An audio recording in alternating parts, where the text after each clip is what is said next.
If you're interested in sharing your content with our viewers, please visit cable14.com/CGC.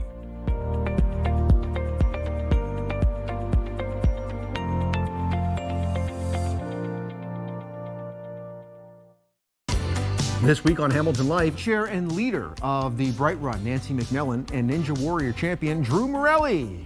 Singer-songwriter Susie McNeil here talking about her upcoming show at the Westdale. Then later on, we'll have an adorable, adoptable pet from the Hamilton Burlington SPCA here in studio. Tim Podesick will be here. Why? Well, because of beer, of course. Catch it all right here on Cable 14 and cable14.com.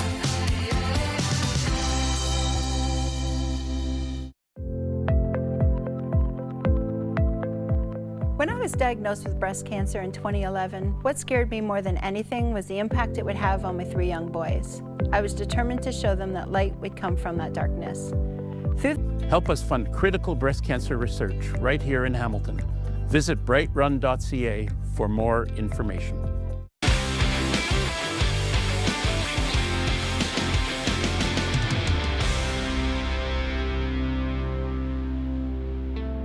I'm going to show you how to work with paint markers to make some really cool kind of abstract designs. Here's a couple of different examples that I've made already. These are really simple to make and a really good practice if you are creatively blocked, because that's not what we're about here. So with paint markers, what I want to let you know about is that they're not just like regular markers. You can't just like open one up and start drawing and stuff. They work a little bit differently. So what you do is when you start with a paint marker, you have to shake it up real good because the paint separates inside of it like spray paint. It's the same type of paint. So you shake it up real good, shake it, shake it, shake it, shake it, shake it, shake it. And then make sure the lid is securely on when you shake it. I have sprayed the wall before. And so when you open it up, there's a nib here. They're pretty tough, but they're not indestructible and stuff. Sometimes I'll just drop a blob of paint here and there in a couple of different colors, and then I'll take a paint roller to like smooth it out. That's what I did with these. And then sometimes you do a wash and do some gradients or something with just a paintbrush. This one was a combination of ink and just like dollar acrylics and stuff like that. And I just kind of like used a sponge to kind of sponge things on and just kind of like splatter stuff. Cool effects in whatever directions you want to paint it in. Actually, let's use one of these because these are pretty cool. Maybe we'll do white for this one. That'll stand out more.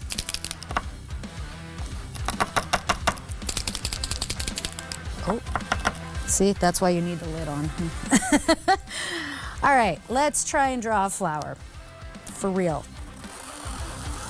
This one's a little bit easier because it's a flatter surface to work on. And then we'll do really simple shapes, maybe a couple of stamens here and there. All right. Scribbles. Scribbles are good. Do some leaves. We're just going quick and dirty today. You can take your time and experiment with different techniques. There's so many different marker techniques for paint markers that you can find online and stuff. So just draw whatever comes to mind. If you don't like it, you can always paint over it. Try again, right? I mean, nobody's perfect. But you can also like just try things and then go over them again. Like I didn't like the original drawing that I did on this one. Using stencils, we'll get into that maybe on the next segment. And they're a lot of fun to work with. And it's cool because like paint markers are an easy thing to play with because you can correct your mistakes, go over lines and stuff like that. And there's so many different kinds of paint markers and mops and stuff that you can play with. And a lot of these you can find at most craft stores or art stores. So these ones do like thicker lines. Experiment with different kinds of paint markers. You can get some at Michael's, you can get some at graffiti shops. There's one on Barton called Blazin', that's a local shop that's good to support. They got all kinds of cool art supplies, especially for paint markers and spray paint, and really knowledgeable staff to let you know what's going on and teach you how to use them if you don't know how. So this is just a fun, cool little experimental project that you can play around with. Feel free to just explore so many options with backgrounds and paints and different kinds of paint markers, and just go nuts with it. Thanks for hanging with us. We'll see you again next time.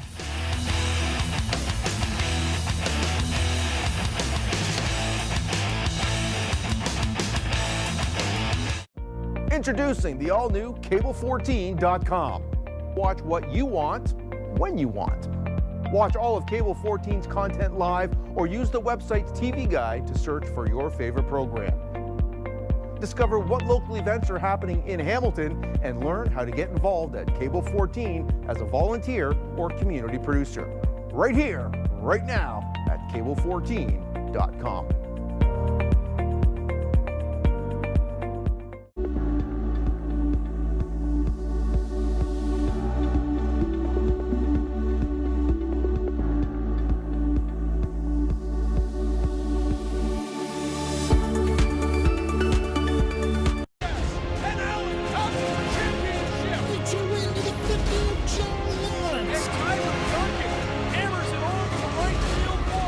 The following is a Cable 14 sports presentation.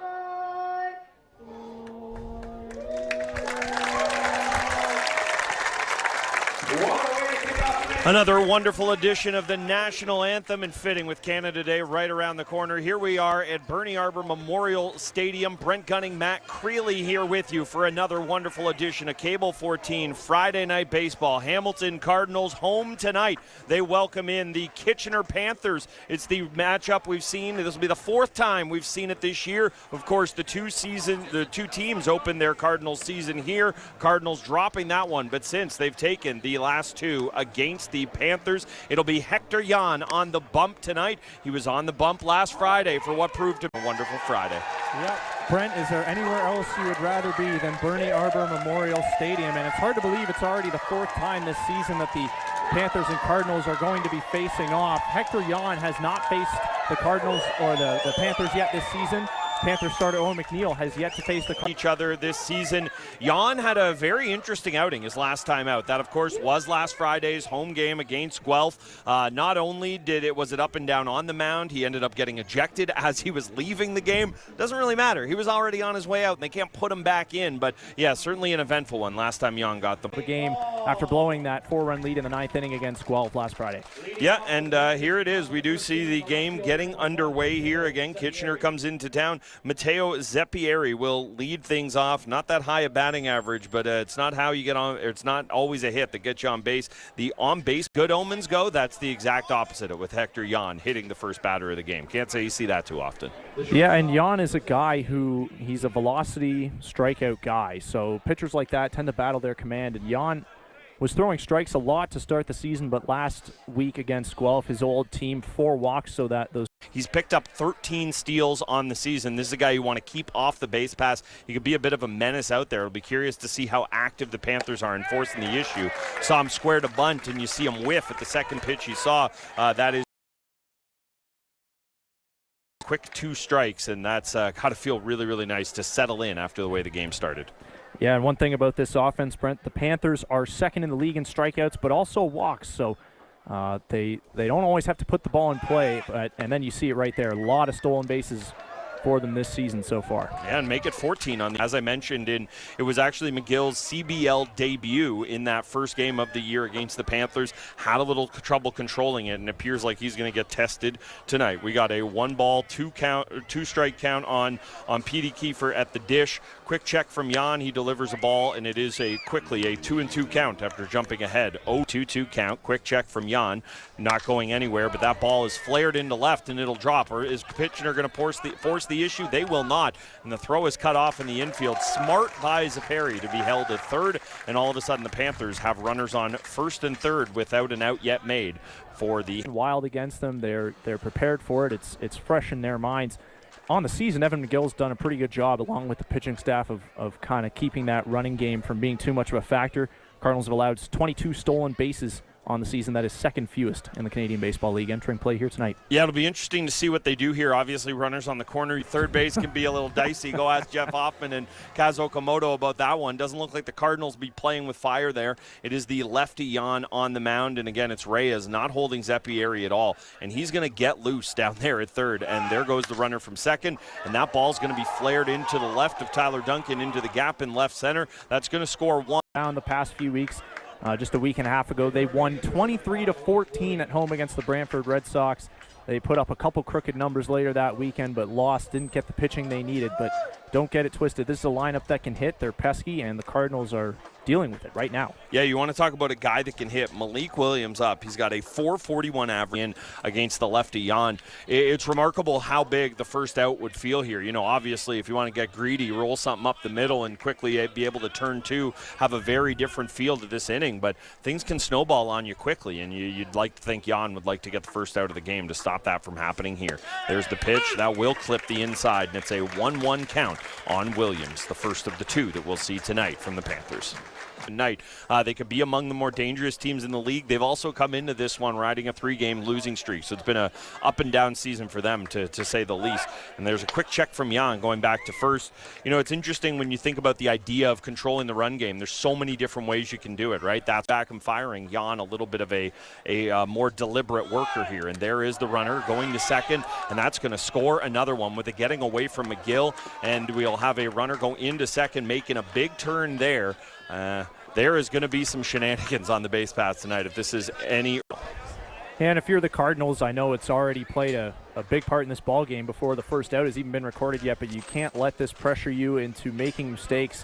And if you're Hector Jan, you really just got to focus on throwing strikes, focus on the guy at the plate, because you're down now. You can't worry about throwing out runners and you know, trying to get too many outs before. Oh, there's one inside. Obviously, Jan is a guy with high strikeout numbers, so there is a chance that you're going to get him out of there a little sooner than later. But, I mean, we've seen this from other teams against this Cardinals offense that just struggle to kind of get starting pitchers deep into games. You would hate to see the Cardinals run into that tonight, and all of a sudden are really, really wearing on him here. And why wouldn't they, given the way this game has started and given the way that first game of the year against the Panthers went with how much they want to move. And there goes the runner, bluffing, ends up taking off for third, heads back to second, and there it is, the game's first out as we out of the game there. You know, Nickel is a guy who I'm sure we'll talk about as the game goes on here. You know, this is another one of the younger players. Gotta help to have the familiarity there of not just your brother, but your older brother in the league who's been so established with this Cards team. You got to think that helps him feel a little more comfortable getting his feet wet in the CBL. Yeah, no doubt about it. It's one of the things that we saw Trevor. You know, the numbers are quite gaudy. That's what happens when you have 5 at-bats on the season. He's hopefully going to get close to that tonight, but it'll be interesting to see the way he develops here. Obviously, Brandon has been such an important player for the Cards this year. See that one flared out into left. Looks like it's going to be tough rounding into second, and he'll get in there. Ooh, barely. Felt like he really took for granted the extra base he was looking to take there. And all of a sudden, you've got a runner on second and another run plated. It's 3-0 for the Panthers in the first. This has been a strange inning for Hector Jan. He hasn't really given up slugging you, but you know, there's more than one way to plate a couple runs, and the Panthers have done a good job stringing hits together. And what I was trying to say earlier is that, you know, you kind of have to focus on one thing at a time if you're Hector Jan. And I know you don't want to want the runners to kind of impede your focus, but you've only got one out and you've given up 3. Defense doesn't have an insurmountable task when they come up in the bottom half. Yeah, that's it, right? At this point in time, the game is far from over, especially the way the Cardinals are capable of putting the bat on the ball and getting on base themselves, but snowballs much beyond this, and all of a sudden it really does become a Herculean task for the off, able to take advantage of that. And you would think, especially with what we talked about there, this is the perfect guy to attack. There is certainly some pop, there's certainly some thump. I mean, you saw it from the 2 guys that were right ahead of Ibarra in Williams there, both over 1,000 OPS guys, both plenty of pop. Not necessarily the case with Ibarra, so you'd want to see him attack here. And all of 26. Yeah, obviously comfortable in the park. You'd think that would give you some pretty good memories. And of course, the CBL All-Star Weekend this year is in Chatham, Kent, down at Fergie Jenkins Park. So be interesting to see that. Obviously, Cardinals are pumping it on all their different socials. You can go online and vote for all your favorite Cardinals to make them get out of this jam. They need a couple of outs to do it. It is an 0-2 count on Ibarra. Hector Yan, quick check at second, and he will pick off. Has some space there, and he gets him. That's a great pick by Yan, pointing to the dugout. They must have tipped him off to something there. I got to be honest, I like the way this inning is gone, but I think you got to give credit to Yan there. That's a great move by the lefty to second base.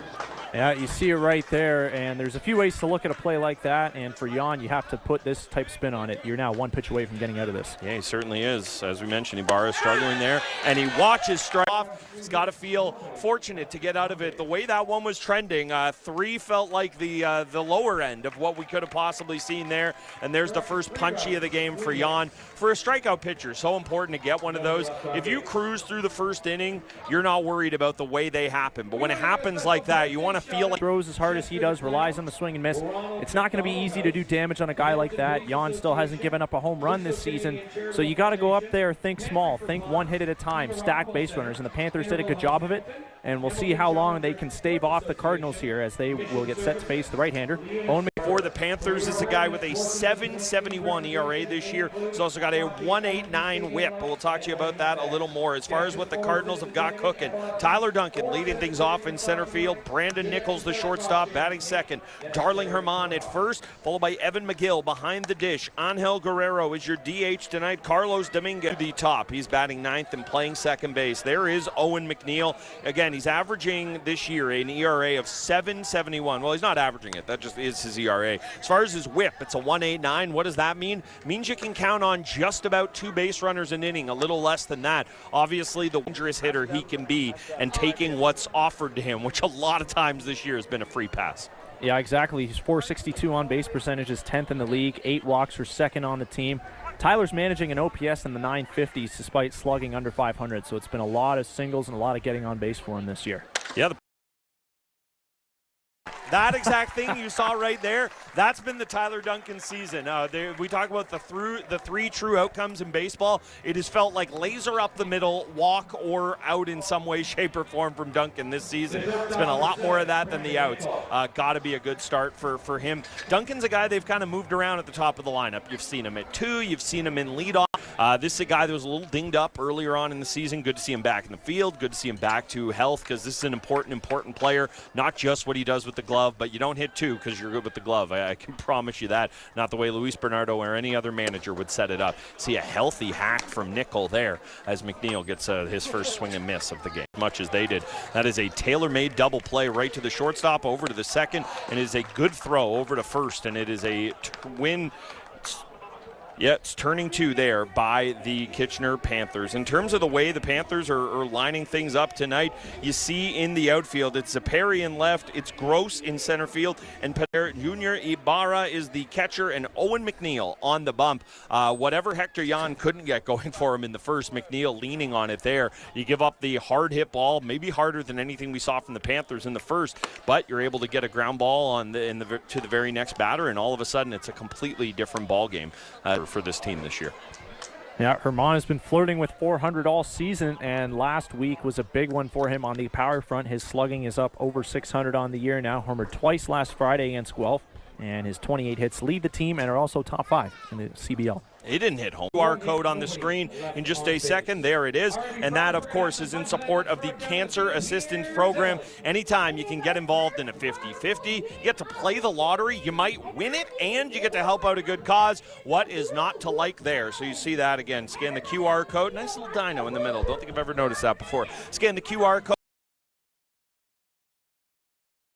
In the ballpark tonight, you can purchase the league's top talent all in one place. Watch the full slate of skills competitions, including the popular Home Run Derby on Saturday, and on Sunday, the ultimate 2026 CBL All-Star Game featuring your favorite players for a mid-season showdown. Chatham-Kent, it's our time. The All-Star Weekend of the new CBL era. It's history in the making.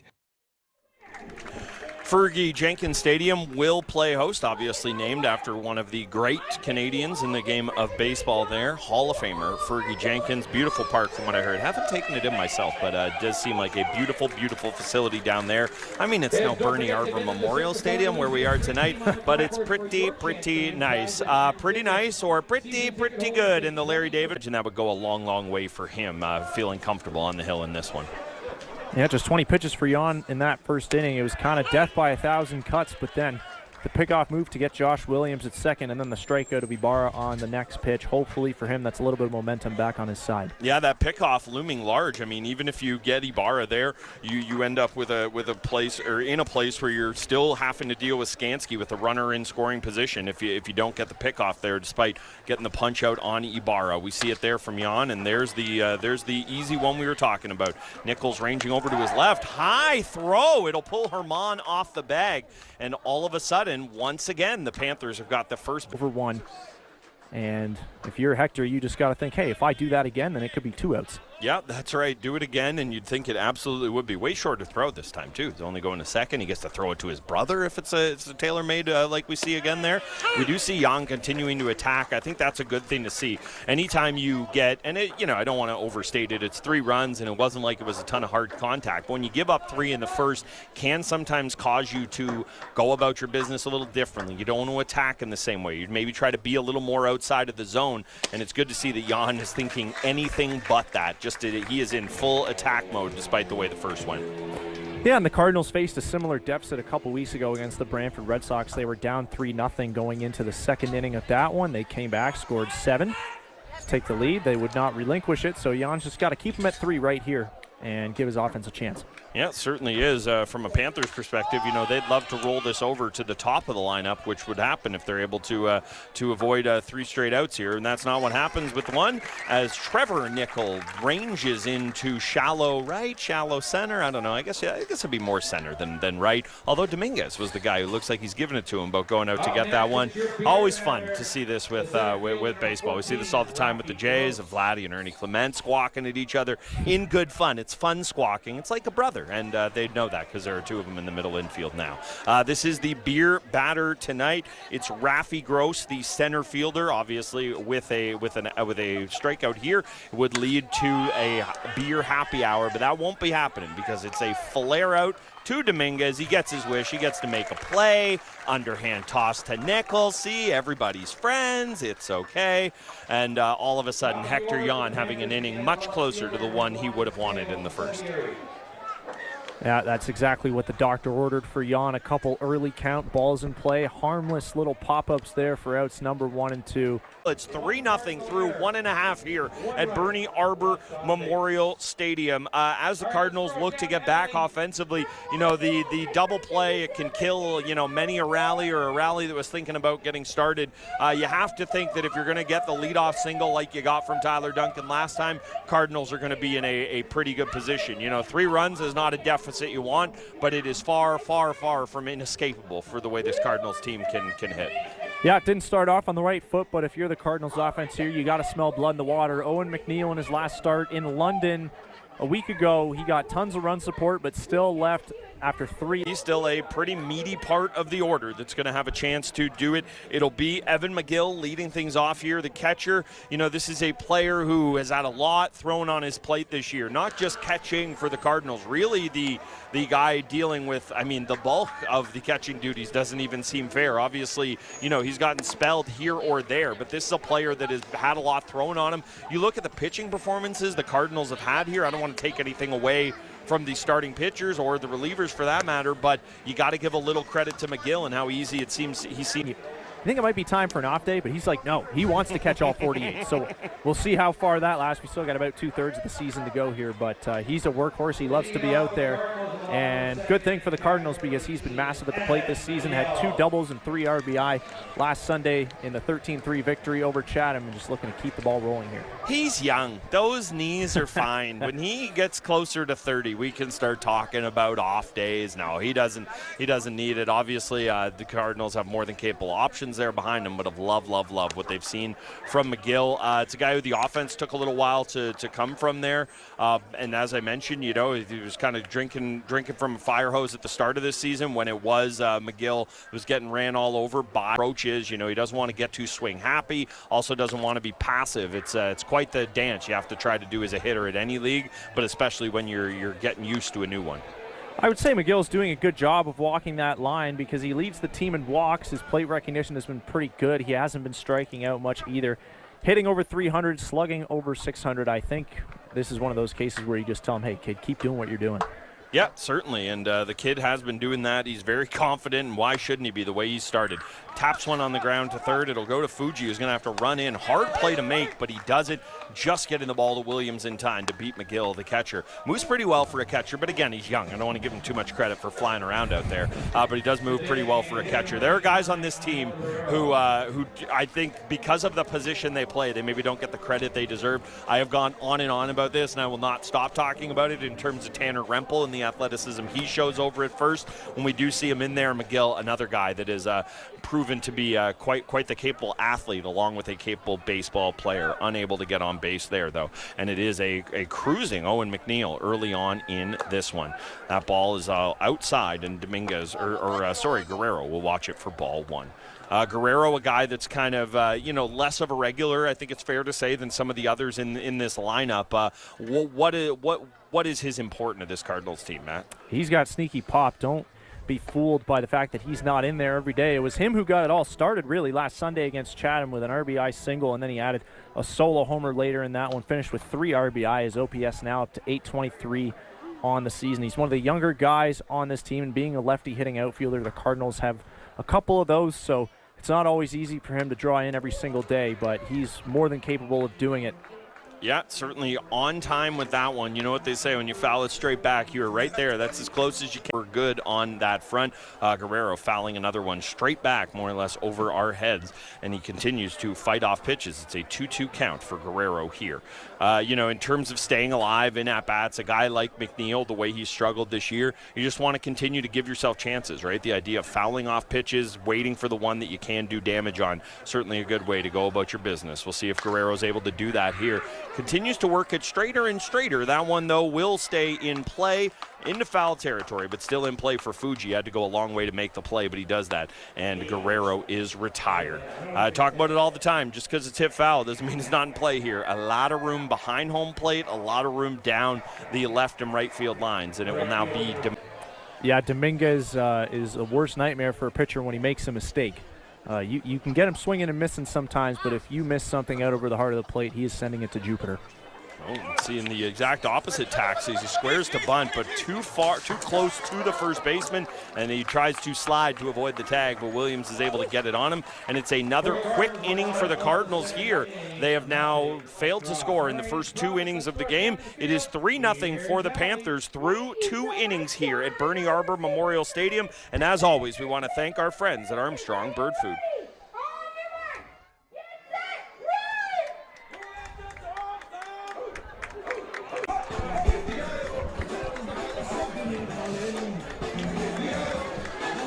Always one of the great parts of a Cardinals game. I know for my own youngster, an absolute favorite of his, and I can see it's a favorite of all of the youngsters out here today running the bases. No, you don't have to wait till the end of the game. These kids have had freezies, they've had pop, who knows what else is going on.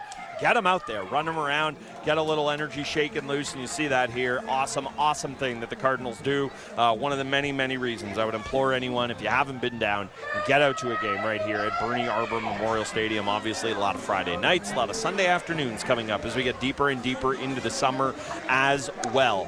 In terms of everything you're going to see from the Cardinals team here, again, continuing to go to Hector Jan. Now that he has settled in, I think you can get back to the idea that you should limit the pitch count that he's been asked to work with in this game so far. Yeah, just 8 pitches for Jan in that second inning. That's a good sign. Hector was originally slated to start last night in Welland. That game was rained out, so I'm not sure maybe if his natural cadence or something was thrown off there early in that first inning, but much better in the second. He's going to try and keep that going.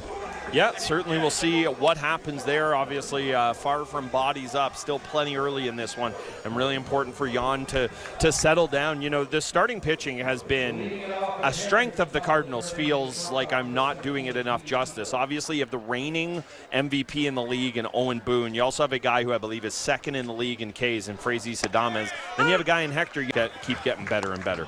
Yeah, all the ingredients are there, and when you have a team like the Cardinals who's just one game over 500. They've been winning a lot of blowouts and losing a lot of close games, so it's really just you got to fix some things around the edges there, polish things off, learn how to finish off games, get that one more clutch hit or clutch out, and then they'll be on their way. Yeah, you certainly will see that. And, I mean, you know, obviously you look back to last Friday's game. I mean, that's a win 1,000 times out of 1,000. You're not going to have that one go that way too many times. You are going to see that a lot when Hector Jan's on the mound, though, and it is another to the batter's box now. The third hitter for the Panthers, second in the inning, the right fielder tonight. Now, Matt, this is just a sartorial question for you. I don't know if you have a favorite. What is your favorite Cardinals uni? They got some great ones. You know, I've seen a lot of good ones in the league. I personally am partial to the like old school red with the like white lines on the front of it as well. The black are nice. Do you have a favorite Cardinals jersey? Brent, I ask myself this pretty much every day I come here, and it feels like I have a different answer every time. Why not go with what's in front of us right now? I have long been a fan of the blacks. I think they're a little bit underrated. We don't see them as much at home as we do on the road. But no bad options. I love that retro look that they bust out on occasion. The Panthers in their road grays, light blue piping on them. We see the high socks from Penalve. Hector Jan delivering one. Will that go foul? Just foul. That's got to be as close as it gets there. A little groaning from the Kitchener dugout, and I don't blame him. That is a ball to the naked eye. Whatever you want it to be is what it's going to look like. That's as close to the foul line as you could possibly get there, and that's a tough play by the first base ump to make. Yeah, I can't fault Penalve for that one. Jeff Rose had a pretty good sight line, but even then, it was coming at him so fast. It's a really tough call to make. If you're Hector Jan, you just got to take that and run with it and make the most of this opportunity to get Jan right there, doing exactly that. He's going to get outs, and you want to find different ways to get him, but it does feel like he's at his best when he's racking up the strikeout numbers. Yeah, Hector's not a guy you want to motivate by doing anything resembling a Soto shuffle, and I'm sure there was no ill intent by Penalve there, but hey, ball don't lie. 2 pitches ago, it was called foul. It was a close play. We didn't know. Hector struck him out. I guess that's the end of that for now. Yeah, it's like anything in life. There doesn't need to be ill intent for you not to like it, right? You could just be doing what it takes to get you going. That one is skied over the Panthers dugout and into foul territory. Some children are fighting for it. Kid in the white shirt looks to have won the wrestling match over there. Competitors on the field and off the field here at Bernie Arbor Memorial Stadium on a Friday. Picking up the first strike of the at-bat. Half, the Cardinals have settled in, still trailing 3-0 here.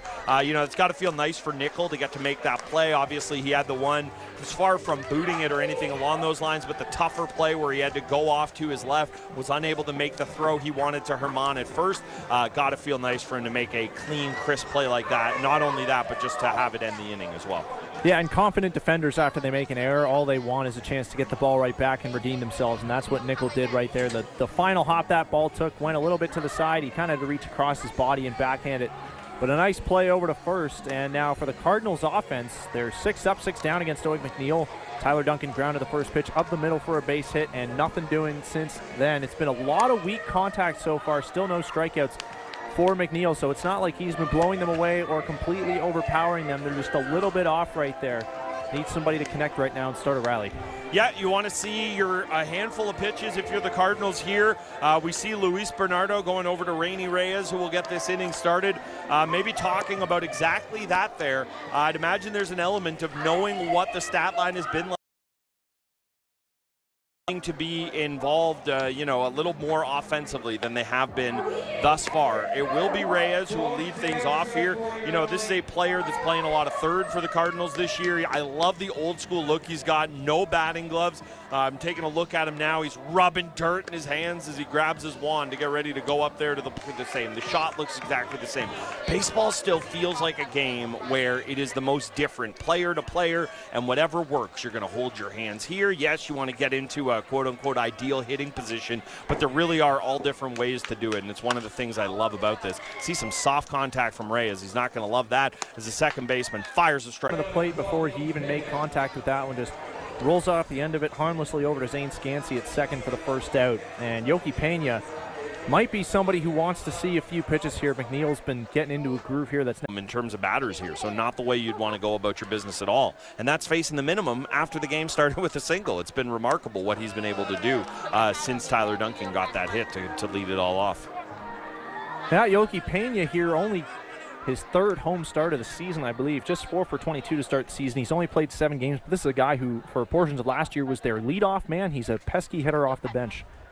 Yeah, he certainly is. Not a guy that's featuring every day, kind of falling into that Angel Guerrero situation where certainly useful, but not an everyday player for this Cardinals team. It's been trending more in that direction. You'd certainly like to see the 3-2 pitch, and it's outside, and you'll get a walk, a base runner for the Cardinals. That's got to feel good here. Handing it over to Trevor Nickel, who would love nothing more than to hand a couple of runners on to the top of the order with Tyler Duncan sitting in the on-deck circle. Yep, Nickel Jr. here, the youngest of the two brothers, taking the field for the Cardinals today. He is 3 for 5 in the early going in his CBL career, and he had a pinch hit walk last Sunday against Chatham. One thing to look out for if he gets on, he can fly. Yeah, there's no bad way to say his numbers. You say 3 for 5. I say a 600 average with a 714 OBP. I did write in my notes that it's it feels like a pretty big spot for the Panthers here. They have been quick getting out of it. Wow, quite the frame job by the catch there. Feels like that is the definition of a stolen strike that you see from Ibarra there, the Panthers catcher. That was a good defensive catching, and maybe not the call the Cardinals would have liked. It's Trevor Nickel digging in at the box. Yoki Pena takes a little bit of a lead off first. See the squaring of a bunt from Nickel there. He doesn't think he went. Certainly looks square from up here, but all of a sudden you got a couple quick 2 strikes on Nickel as he tries to pass the baton in this order to the all over it. Does a good job of going halfway, and then once he sees the ball drop, gets into second base. Nickel depositing that one into right field, and all of a sudden you got a couple runners on for the man, Tyler Duncan. Boy, this is just a manager's dream to have the bottom of the order come up with 1 out, nobody on, and do this. The number 8 man, Pena, draws the walk, and then how about Trevor Nickel squaring another one up? That is his 4th hit in 7 official at-bats so far in the Canadian Baseball League. That's how you turn a lineup card over. Yeah, you know what that sounds like to me is not a number 9 hitter is what that sounds like. If you keep doing that, obviously rookie, the first strike of the at-bat to Duncan. Duncan got the game started for the Cardinals with a nice single up the middle. There's been so much of that this year. The power stroke maybe hasn't quite been there the way he would have liked, but he has looked anything but not dangerous up at the plate. This is still a guy who looks as dangerous as ever, has Tyler Duncan this year, despite the power stroke maybe not being there. Runners on first and second. Duncan digging in, looks at what McGill's got, appears to be low, and it is, and it's a 1-1 count on Duncan. Yeah, Tyler got a fastball to hit on the inner half first pitch. Couldn't quite pull his hands enough. Let him beat us, and he gets one down the first base line, booted by Williams. You're going to see one come across to score. Duncan's going to turn to second. They're going to hold Nickel at third. Duncan's going to have to get back. Probably the right call there, as it's a great throw from the Panthers corner outfielder, but all of a sudden Tyler Duncan finds a way, and the Cardinals find their first run of the game. Great piece of hitting by Tyler Duncan there. You're going to see it. Look at that job, pulling the hands in and ripping it down his pull side off the first baseline. Yeah, that pitch down and in. Tyler would probably tell you he would like to have elevated that one. McNeil didn't put it in a bad spot, but he placed it just perfectly up the line. It feels like, seeing I double up the line, Tyler Duncan's just speed running different ways to be an effective hitter here, and I know that was a big wide stop at second after Trevor Nickel was stopped at third, but right call by Pedro Perez. That throw was going to beat him. Yeah, it certainly was. That little bro, I'm sure he'd love nothing more than to do that. Duncan on second, Nickel on third. Nickel the elder up at the dish right now. The two-hole hitter in the shortstop watches the ball go in the dirt there. Good job of holding up his hand to keep Trevor at third base. This is another one of those big spots in the game. First time the Cardinals have really felt like they had something cooking. They were able to take advantage with the Duncan double. We'll see if they're able to do the same with Nickel. McNeil probably sweating for the first time in this one. He's got a couple of balls in a hole here on Nickel with ducks on the pond. Duncan on second, Nickel on third. Nickel at the dish, and he watches a high strike three. Interesting spot here. Maybe this may be the old intentional walk. He does exactly that. He's like, if I can steal,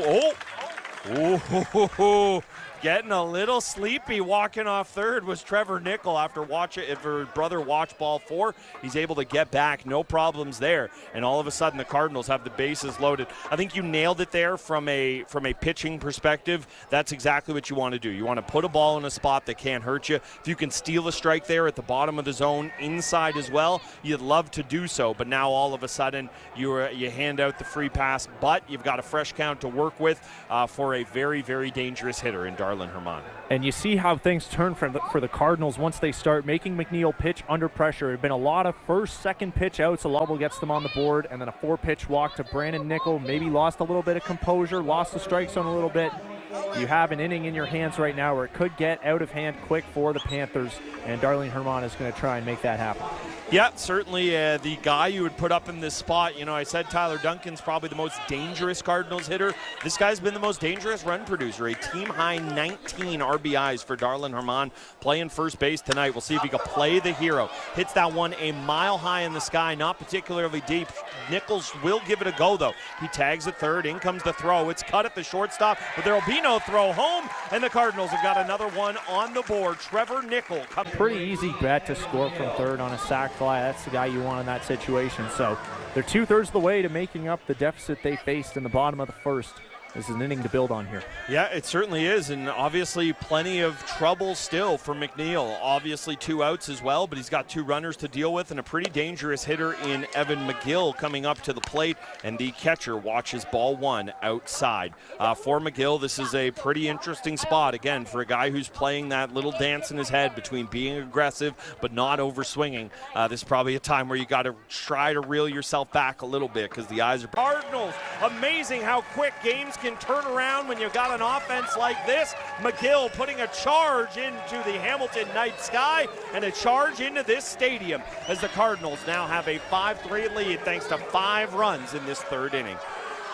Well, they got a couple of bloops, Brent, to come back within 1, and there is the blast. It looked like Evan McGill got under that one. Penalve almost looked confused as he was running all the way back to the wall. He's like, am I seriously going to run out of room here? And it just barely clears it.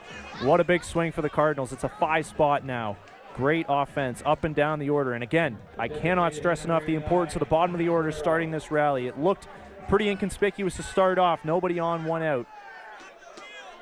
And now...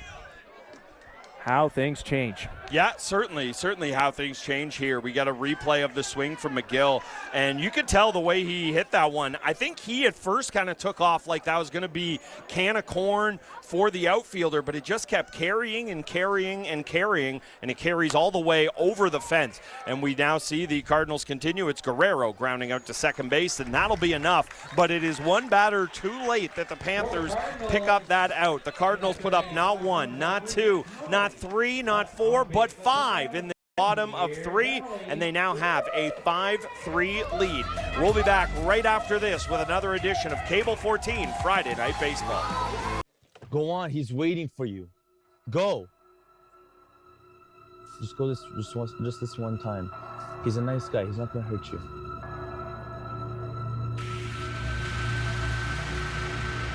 Human trafficking doesn't always look violent. It often begins with trust, pressure, and debt.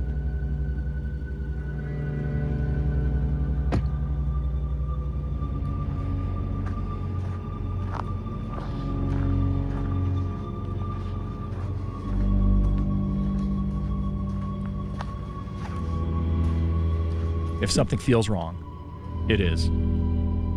You're not property and you're not payment. get help. Don't want to call police, teacher, or meet a Hamilton physician whose work centers on the most anguishing edge of medicine, a world most of us can barely imagine, where childhood, heartbreak, and courage meet.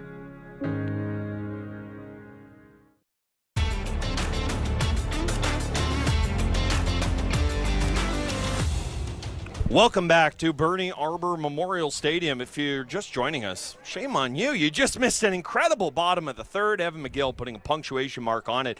Cardinals putting up a 5 spot to take a 5-3 lead. Hector Jan starting in this one, still on the bump for the Cardinals. Got off to an uneven start, but has settled in very nice. Jan delivering, and that is tapped just in front. It'll be Jan who makes the play. It's going to be a tricky one, but he delivers a throw in plenty of time over to Darlin Herman. And anytime you can help yourself out as the pitcher, you got to be pretty happy with the way things went there, as you saw Jan helping himself out. Yeah, and I feel like the most difficult thing on a play like that, especially as a pitcher, is you try and rush yourself. You think you don't have that much time making the throw to first, but Hector did a good job getting the ball quickly, then slowing himself down, not rushing the throw, not making any mistakes for himself, and getting the first out. Yeah, certainly, and a couple other games on the go in this CBL night. We've got London at home to Toronto, Brantford at home to Chatham-Kent. Of course, the Hamilton Cardinals home to this moment for them. Not as sizable though as the 5-run third inning has been for the Cardinals here. Hector Young continuing to deliver. It's a 5-3 lead for the Cardinals. It's in the top of 4. Has really settled in nicely. This is not a guy that's worked overly deep into games this year. So you have to wonder how much more the Cards can get out of him. You see him clipping the outside there. He absolutely loves that call, and it is another strikeout for Jan tonight. That is when it's at his best. You know, you can find soft contact. You can obviously avoid or work around base hits, but when Hector Jan is mowing him down like that, it is when he is at far and away the best version of himself. Yeah, and it was uncharacteristic, I think, the first couple innings. We didn't see much swing and miss at all from the Panthers, and as I said off the rip, they're a team that has struck out more than all but one in the CBL this season. So Jan did a nice job kind of using that to his advantage and getting some early outs on weakly hit balls to kind of start this at bat with ball 1 in the left-handed batter's box. As I mentioned, just a couple other games on the go in the CBL tonight. London at home to Toronto. It is an 8-0 beat down there. That's in the top of 4. The majors are leading. Well, if you like offense, man, oh man, Brantford and Chatham having an incredible game. 9-7. That's just in the bottom of 4th inning there. That is Brantford up on Chatham. Barnstorming indeed. And then it is the Hamilton Cardinals up 5-3 here at home to the Kitchener Panthers. Say what you will about CBL, and there's a lot of different ways to play baseball. Feels like every night we are good for a team putting up a 9 or 10 spot. It's a league where good hitting really seems to reside. Bottom of 4, you said. I did. Good. Out of the inning, very clean. He's really settling in. Whatever version of the Panthers offense existed in that first inning, it has migrated far, far away, much like a Panther, elusive. Haven't seen it since. Got a glimpse of it in the first, and you haven't seen it since. When I'm doing my prep, getting ready for these games, you know, the amount of times I'm looking at guys' OPS, and it is 800, 900, 1,000 plus. It is absolutely a great, great hitting environment, which I think makes the Cardinals starting pitching that they've got this season all the more impressive, the way they have really leaned on their 3-headed kind of monster in the rotation of Boone, Adames, and of course Jan that you're seeing tonight. Absolutely, and the Cardinals, I believe it coming into this one, it's going to go up after this, but a 2.96 ERA from their starters, and in a league with the run-scoring environment being what it is this year, if you've got an 800 OPS, that's all of a sudden looking pretty run-of-the-mill. So the import spots went up per roster, and I think a consequence of that is a lot of great new hitters coming into this league, driving offense way up. This was always an offense-oriented league.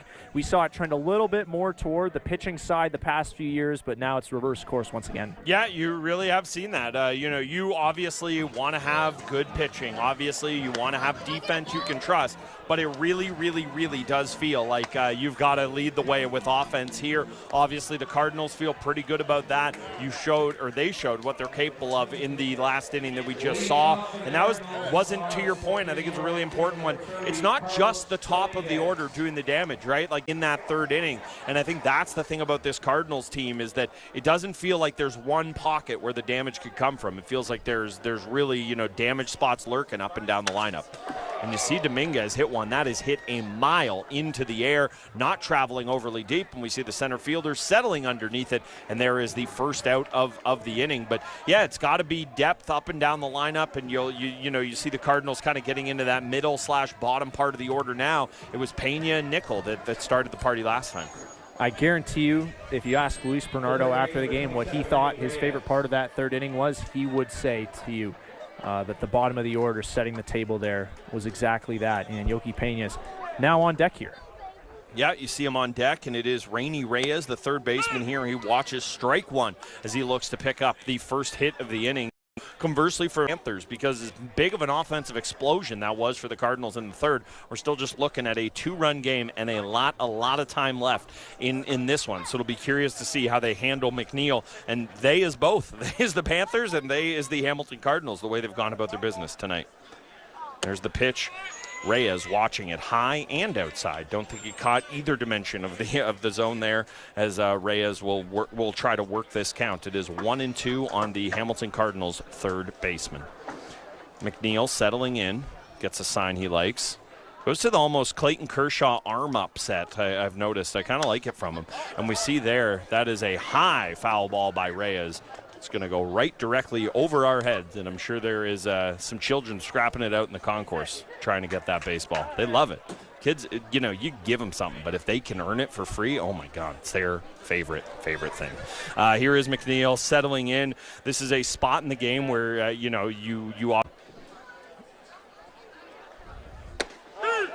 Ooh, I don't think Reyes liked that one at all. The 2-2 call is a called strike 3 with very similar spot to ball 1 that he watched in that count there.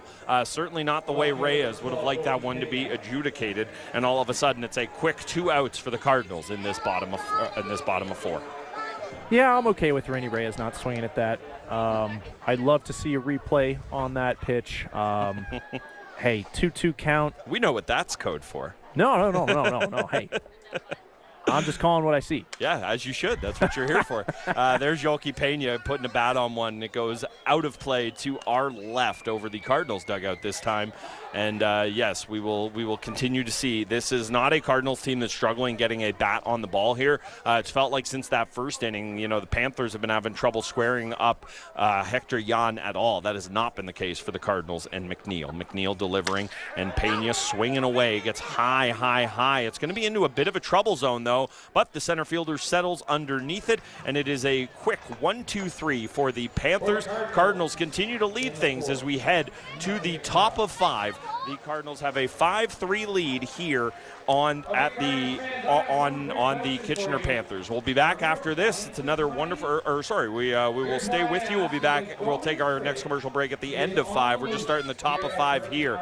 We do see it's Cirque du Soleil night here. Always leads to some fun in attendance. I see a lot of children with their face painted. Seems to be some balloon artists of all time going out here. I do want to say thank you to our friends at Rawlings, though, of course.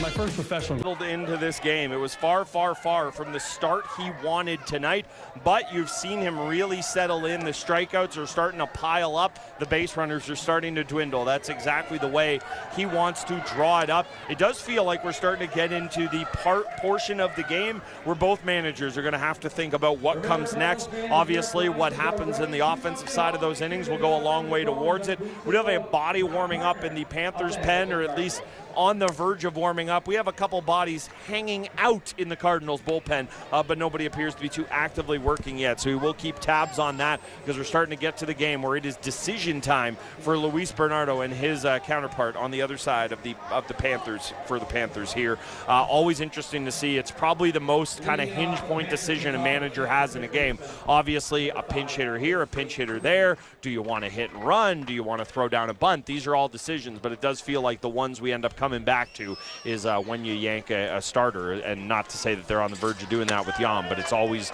the first big decision it feels like a manager has to make in a game. Yeah, and if Jan can throw up another 0 in this 5th inning here, it won't be a matter of pitch count. It'll be a matter of do you want to seat for Evan McGill's tank in the bottom of 3 that put the Cardinals up 5-3 in this one. Here we are in the top of 5th. Hector Jan continuing to work in the game. 2 balls and 1 strike. And he looks to deliver strike 2, but he's unable to clip the bottom of the zone, and it'll be ball 3 for the first batter that Jan will see in this 5th inning. Now the switch hitting Yosuke Fuji. He's got a lot of pop in his bat, so Jan can't miss over the plate here, but swing and miss in this game too. Yeah, Fuji's been a guy who's been very active in this game, has had to make a couple tricky plays over a third, also had the one where he tabs on that and see how they go about it. And in terms of how they go about it, it's Hector Jan picking up another strikeout here. Some grumbling, some groaning, but Hector Jan is happy about the way it went. Well, hey, if Kyle Warner's going to call it both ways, I will have no complaints. This is a fastball here. Might have clipped the inside corner. Got a good view of home plate there on the bottom of our screen. Fuji doesn't love it, but that's the call. Yeah, I think the batting or the body language from the batter there in Fuji really invited the grousing from his teammates there. Anytime you have a guy jumping out of the box and it gets called a strike on the inside, generally speaking, you're going to have a bunch of guys who wear the same jersey as you agreeing. But yeah, based on, we've seen this now, especially in Major League Baseball, with the visuals that we have, the idea of it being, we think of a strike zone as, okay, here's the plate. Well, the plate is a 3D entity, okay, and it's when did you clip it. That ball's hit hard to Nickel, ends up having to be quick with the throw, and he picks up another out, and the Cardinals are just 1 out away from getting out of this one. We mentioned that top of the order for the Panthers here, and here it is, Matteo Zeppieri. This is a guy who has wreaked havoc once he's on base. 14 stolen bases so far on the year, including wave to Hector Jan, understanding that that's not intentional. But I promise you, you're not going to like it, especially that one high in the middle of the back. Obviously, no ill intent there, but it doesn't mean it tickles. No, I would not want to get hit in the back with a Hector Jan fastball. There aren't many guys in this league that I would rather not get hit by. Yeah, I was going to say, I don't have a particularly good arm, and even I don't think you'd want me to just wind up and whip a ball at the top of your spine as hard as I can. Probably not too fun. Although, I don't know, I am lanky. Maybe I could talk to some coaches here. We could get me up a couple of digits on ye old gun. Hector Jan going to have to work around a base runner again, and Zeppieri on base. Zeppieri finds himself on second. That one scooting away from McGill there, unable to pick it on a low ball in the dirt. I do have to wonder with the bad miss there if the base runner was on Hector Jan's mind once again. With 2 outs the inning here, you just got to attack. Yeah, it's hard not to think about that being a factor. And once again, we saw the pickoff set up Jan to get out of what was a pretty dangerous looking first inning. Obviously doesn't need that here, trying to clip the inside, unable to do so with the lefty matchup that he's got working here with Petey Kiefer up at the dish. It's Ben Hewitt, the right-hander, up in the Panthers bullpen. We'll see what the clock is on that. Not his MO. He's going to let you know he's there, and he's probably going to try to steal a base anyway. He's been pretty successful at it this year. Jan with a long look at him, and then we see Nickel break in behind after Jan kind of gets his sign and starts to work towards home. It is clear that the runner on second is occupying a big part of the Hamilton Cardinals' brain power here. Hector Jan just has to worry about the batter at the plate. Does get a quick check on second. We see Zeppieri go, but it's a bluff, and he picks up the strike there, does Jan on Petey Kiefer. Yeah, fastball count to Kiefer, but that looked like something softer, low and away. Base running, because that was as clean a pick and throw as you can get from McGill. Clean job of flying the tag from Rainy Reyes there as well. Sometimes you got to tip your hat to great base running, and that's what you saw from Zeppieri there. Yeah, close play, and I think Hector Jan was wondering, hey, was that not strike 3? It looked like a pretty close pitch. I know everyone's mind was on the runner, but right. Payoff now. Oh, and was that a Jackie Robinson steal of home? You can steal whatever you want. I'm getting out of here. Oh, come on. He's calling a balk. Are we seeing? Oh, yeah, it does appear that we're seeing a balk here. They're going to call people back onto the field there and going to award Zeppieri home. And you can totally see why. Anytime there's a balk call, it's hard to see sides agreeing on it. It is such a subjective call, and you see the third baseman very animated making the call here. We'll get a look at it from Jan. What in the world? I don't know what you could look at. Again, a balk is such a subjective thing. Sometimes you'll see something. You're also trying to talk about mechanics on the field. No one ever likes to hear it. But Jan got to be frustrated with the way that turned out. All of a sudden, you think you're out of the inning, and now you're seeing a run come across to score. Specifically, you think you're out of a jam, and all of a sudden the bases are cleared, but not because you're heading to the dugout, because the runner is brought in from third via the balk call. I try not to be too overly critical of the umpires here. It's a hard job to do. I don't know what they would have seen there. You wonder if there's something from the third base ump's perspective. But yeah, it is not what you would have wanted to see. It does feel like maybe there was a double leg tap from Jan. That's the only thing we can be pointed to there with that. It's very, that's very gotta slight. be. That would have to be what it is. And, you know, if you're going to call a balk on that, I hope you like balks, folks, because there's going to be a lot of them. Him chatting with the umps has not gone the best way for him, but he is out of the inning here, and that's another good piece of pitching by Hector Jan to get out of that jam. That is good composure showing there to be able to come back and get the ground ball on the very next pitch that you see after getting called for a balk that he does not like. You know, we see Luis Bernardo talking to catcher Evan McGill about it. Obviously, he is a big part of what is going to happen in that battery in terms of dealing with the pitcher there. Absolutely, Jan has every right to be frustrated, but a good job of putting that beside him and exiting with still a Cardinals lead. One run less than it was. It's now 5-4 for the Cards through 5.5. Yeah, and if you're Hector Jan now, all I want, if I'm Hector Jan, is for the Cardinals to put up a crooked. Catch that replay for us here. We saw it loud and clear, and that's got to be all it was. I'm also happy they told me what I was looking at, because if you would not have queued me up, our wonderful crew in the truck there at Cable 14 for the double leg tap, you see it, but again, that is such a, you know, I can't tell you how many pitchers that is a part of their mechanics, and obviously that's part of the balk call as well. If it is something you do every time after you come set or before you get set, there's more of a wiggle room for that than there is what you see from Hector Jan in that moment. Obviously, they felt that was different than what he normally does, but yeah, extremely. Games at all this season. I mentioned earlier the right-hander Ben Hewitt was up and throwing in the Panther bullpen. He's now kind of sitting idle. Cardinals have already seen him once at Jack Couch this year. And you do see Nickel looking in, watching the first pitch, and he takes a big, healthy rip at it there. It's Owen McNeil working. He's into the 5th inning for this game, and as you mentioned, a little deeper than he has typically worked. Also, Hector Jan getting to that point with him. You know, this is not a guy that's worked past the 5th inning. I believe it all this year. There might have been one that he's gone into the 6th, but this is not a guy that works overly deep into games either. So as we mentioned, certainly getting to be decision time. We're going to be outside, but, you know, we've seen it before. You can live with a zone that is maybe not to the letter of the law, but is consistent night in and night out. And that ball at the top of the zone in the right-handed batter's box has been getting called all night long. See Nickel there.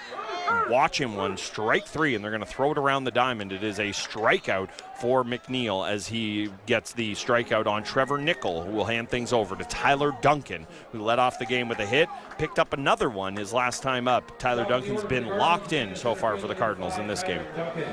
Yeah, and it hasn't been the home runs that we came to see when he first came into the league, but again, 2 more ground ball base hits. The first. That is if you're looking to be patient on the outside pitch, especially if you're a left-handed batter, I wouldn't go about your business that way tonight, because that has been a strike all night long. We saw it that Fuji didn't like it from a Panthers perspective there. That one seemed a little greedy. They tried to steal it with the frame job there, but unable to do so. And it is a 1-1 count to Tyler Duncan. Cardinals have got all of their offense in the bottom of the 3rd in this game, punctuated by an Evan McNeil 3-run homer. Duncan was a part of that, as was the bottom of the order there. And it's another strike. These calls are, again, right back to the same spot. It is not over the plate, but they keep going back to the well in terms of where they're able to get that strike call, and they have got it all night long from the home plate umpire here. You'd imagine an experienced hitter like Duncan is going to understand that, probably be in a little bit of a protect mode here. 1 ball, 2 strikes. Here comes the pitch, and that is hit to exactly that, or that is pitched to exactly the spot we just talked about, and Duncan does exactly what we talked about there, being defensive with that 1-2 swing. Yeah, and if they're going to keep throwing it there, which I mean, if you're the Panthers, I don't blame you for doing that if it's getting called. But when you have a guy that has to extend so far the other way because of what the zone has looked like, you can try to steal one and get a little greedy on the inside. Looked like that was the attempt there from McNeil. He sets, he's going to deliver. Here comes the 2-2 pitch to Duncan, and it's way outside there. That one's not getting stolen for a strike. That one's not getting called a strike. And all of a sudden, it's a full count for Tyler Duncan. This has been a very, very professional AB from the Cardinals leadoff hitter. It's a 3-2 pitch. McNeil getting ready to deliver. You imagine his time in the game could be coming to a close here. Duncan throwing his bat before, and hopefully the run column for the Cardinals in this inning. But that feels like that's what Duncan has had to do all season long, and a bat just like that. Yeah, a well-earned walk. That's how you maintain an on-base percentage close to 500. A couple good takes from Tyler right there.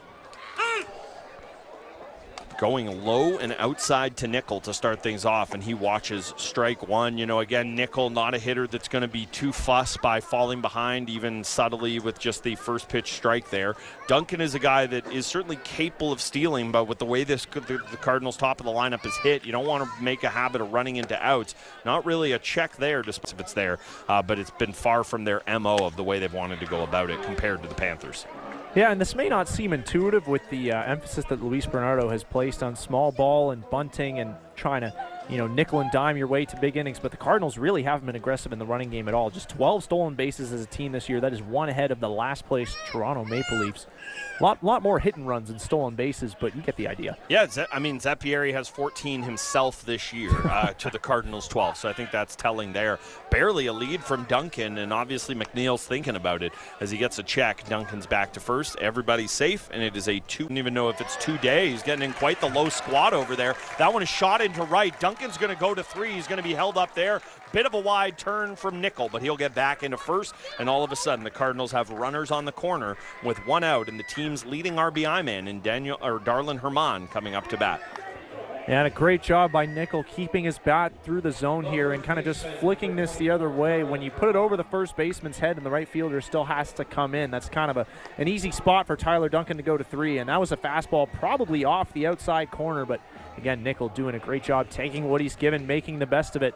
And another RBI opportunity for Darlene Herman, who's already got the sac fly here today. Yeah, you couldn't place it any better if you're Nickel. Just, if you're standing there throwing it into right field, that's exactly where you would have looked to have put it. That's just a good piece of hitting by a guy who's obviously very capable of that. Nickel at first, Duncan at third. Duncan wearing a red sliding mitt, while Nickel's got a black one to match the black Cardinals, the Hammer jerseys they've got on tonight. Herman at the dish, a little bit of a bluff from Nickel, and that'll be strike one to Herman as McNeil continues to get ahead on the count, and with that big cut from Herman over the top of it, and all of a sudden he's in a quick 0-2 hole.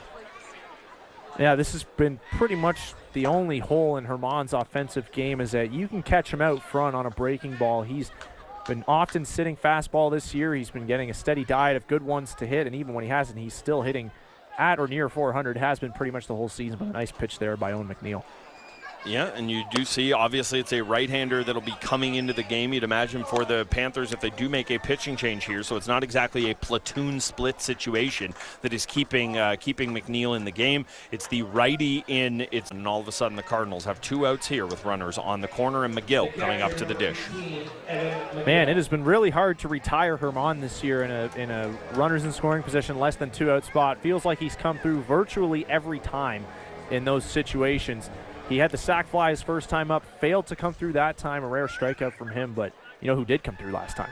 It was this guy at the dish with a moonshot homer to right field, kind of just over the Goman's Appliances and Little Caesar signs, as well as the Adwell Industrial there, right in that pocket. And see, that's why you advertise with the Hamilton Cardinals, folks. You get great little look at the call there, and all of a sudden, McGill in a pretty nice hitters count for him here. And it's probably a pretty dangerous spot to feel, given the way it went last time for him when he was facing McNeil in the bottom of 3.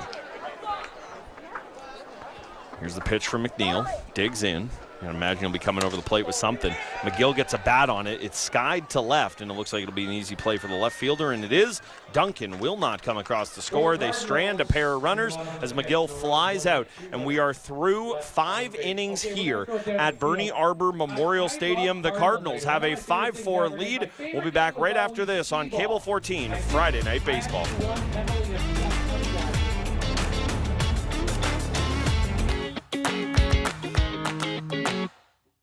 This time on Maurice's Easy Kitchen, I am joined by Libby Ward, author of best-selling book, Honest Motherhood.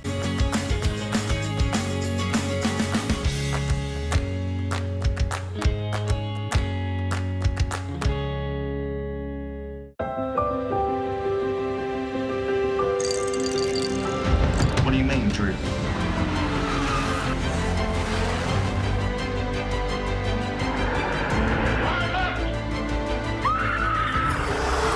I make this look good. I am the law. To our Terminator, right? Yes.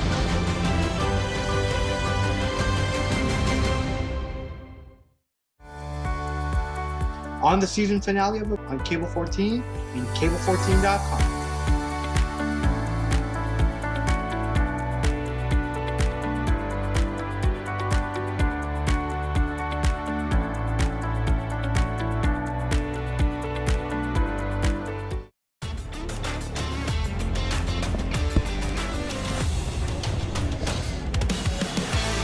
Welcome back to Bernie Arbor Memorial Stadium here. Hamilton Cardinals home tonight for their fourth date of the season with the Kitchener Panthers. And Kitchener started this one off with 3 runs in the top of 1. Since then, it has been basically all Cardinals. They had all 5 of their runs come across in the bottom of 3. Jan having some words with the umpire. A lot of Cardinals were, but here he is back out to work the 6th inning.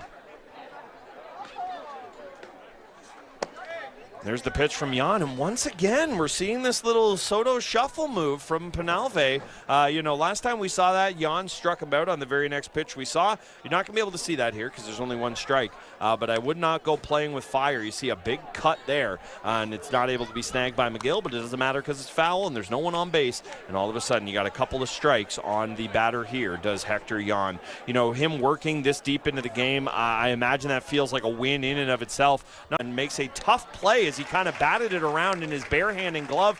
Hat fell on top of it, but finds a way to get a hand on the ball, delivers a strike to Herman at first, and he retires the first batter of the inning. Yeah, it's hard to believe, Brent, but that's actually the first time all season that Hector Jan has completed 5 innings. And now he's pitching into the 6th. He is at 73 pitches right now as Malik Williams steps in. Good stuff from Jan to rebound from that first inning. Did a great job bouncing back from that, and the Cardinals love to see the volume he's given them so far. Yeah, you certainly do. The Panthers are the ones who are going to love to see that. That ball is hit into the gap. Tyler Duncan getting over to make a play on it, and that will hold Williams to just the single. But a relatively loud one. Honestly, maybe the hardest contact we've seen given up. There have been balls hit a little bit harder, but a lot from him right there. Yeah, coming into this one, it was a .441 average, 5 tanks, and a OPS over 1,200 on the year. What we call that, folks, is a good hitter. That's what we call that one. Not just one Williams, but 2 in the lineup. Here is Josh for the Kitchener Panthers now. You go righty-lefty with the Williams here. They're both dangerous, though. Josh's numbers, it's almost like unfair to read them after I just gave you Malik's. He's got a .324 average coming in this one, .439 OBP, and an OPS just above 1,000 on the season for him. So obviously a couple of very, very, very dangerous hitters there. We do have a little pitching news for you. We'll see what happens with this inning, but when the Cardinals come back up to bat, it will be Ben Hewitt that'll be starting the 6th for the Kitchener game for the Panthers. It's Hector Jan on the bump for the Cardinals right now, and as you mentioned, there's somebody throwing, and there is a little traffic over there, so you got to imagine his night is coming to a close, but you also imagine everybody would love to get him out of this one with 2 outs already in the top of 6. That one is flared. It's going to land just in front of Tyler Duncan, and all of a sudden there will be runners on 1st and 2nd for the Panthers here. Bit of a rally cooking in the top of 6 for them. Nice job by Junior Ibarra. This is what he does, just takes that ball right up the middle.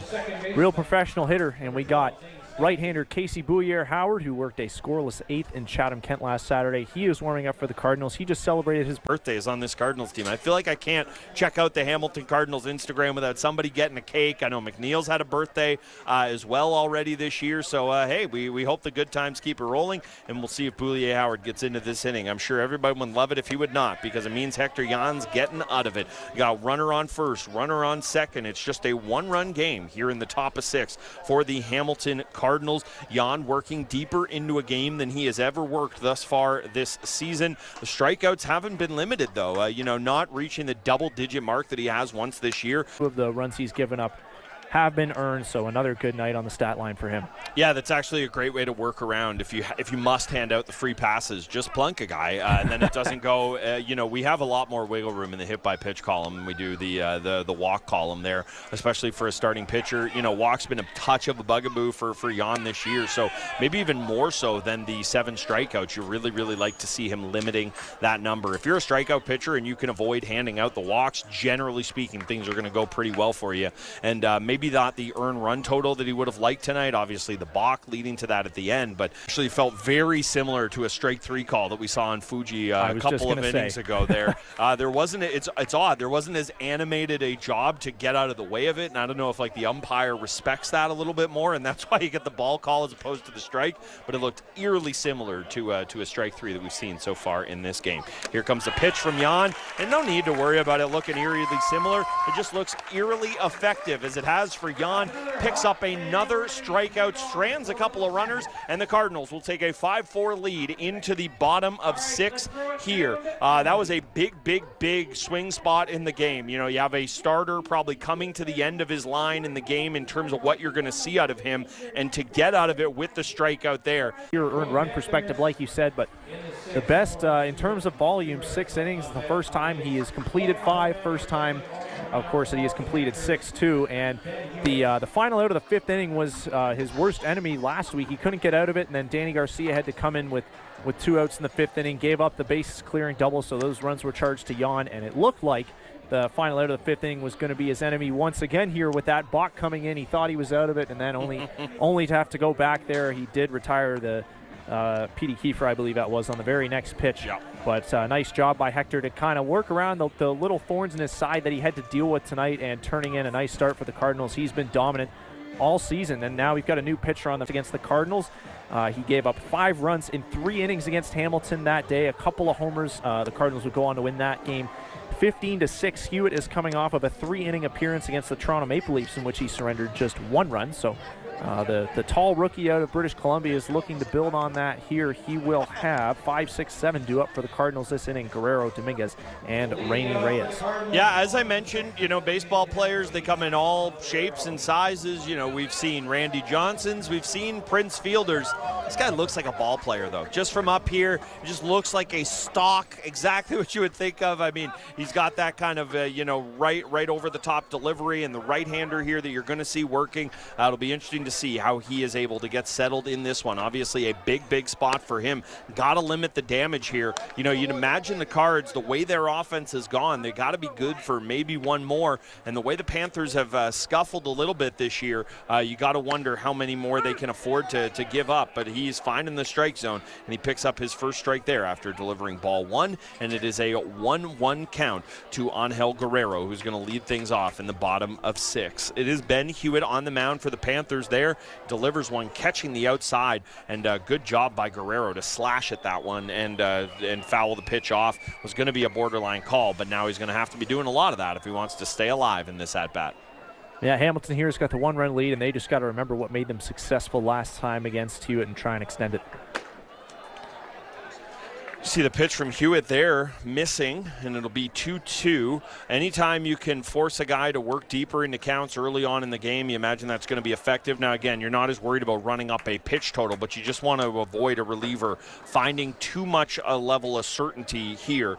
Chris Boada also warming up for the Cards in the pen here, so I would imagine that would be who they'd go to after Hector Jan, but we will wait until they make a decision there. Obviously, Boada, a guy who's one of the veterans on this team, and you see Guerrero chop one up the middle. Shortstop and Kiefer making the play, throws over to Williams at first, and there's the first out of the inning, and Ben Hewitt retires the first batter he faces.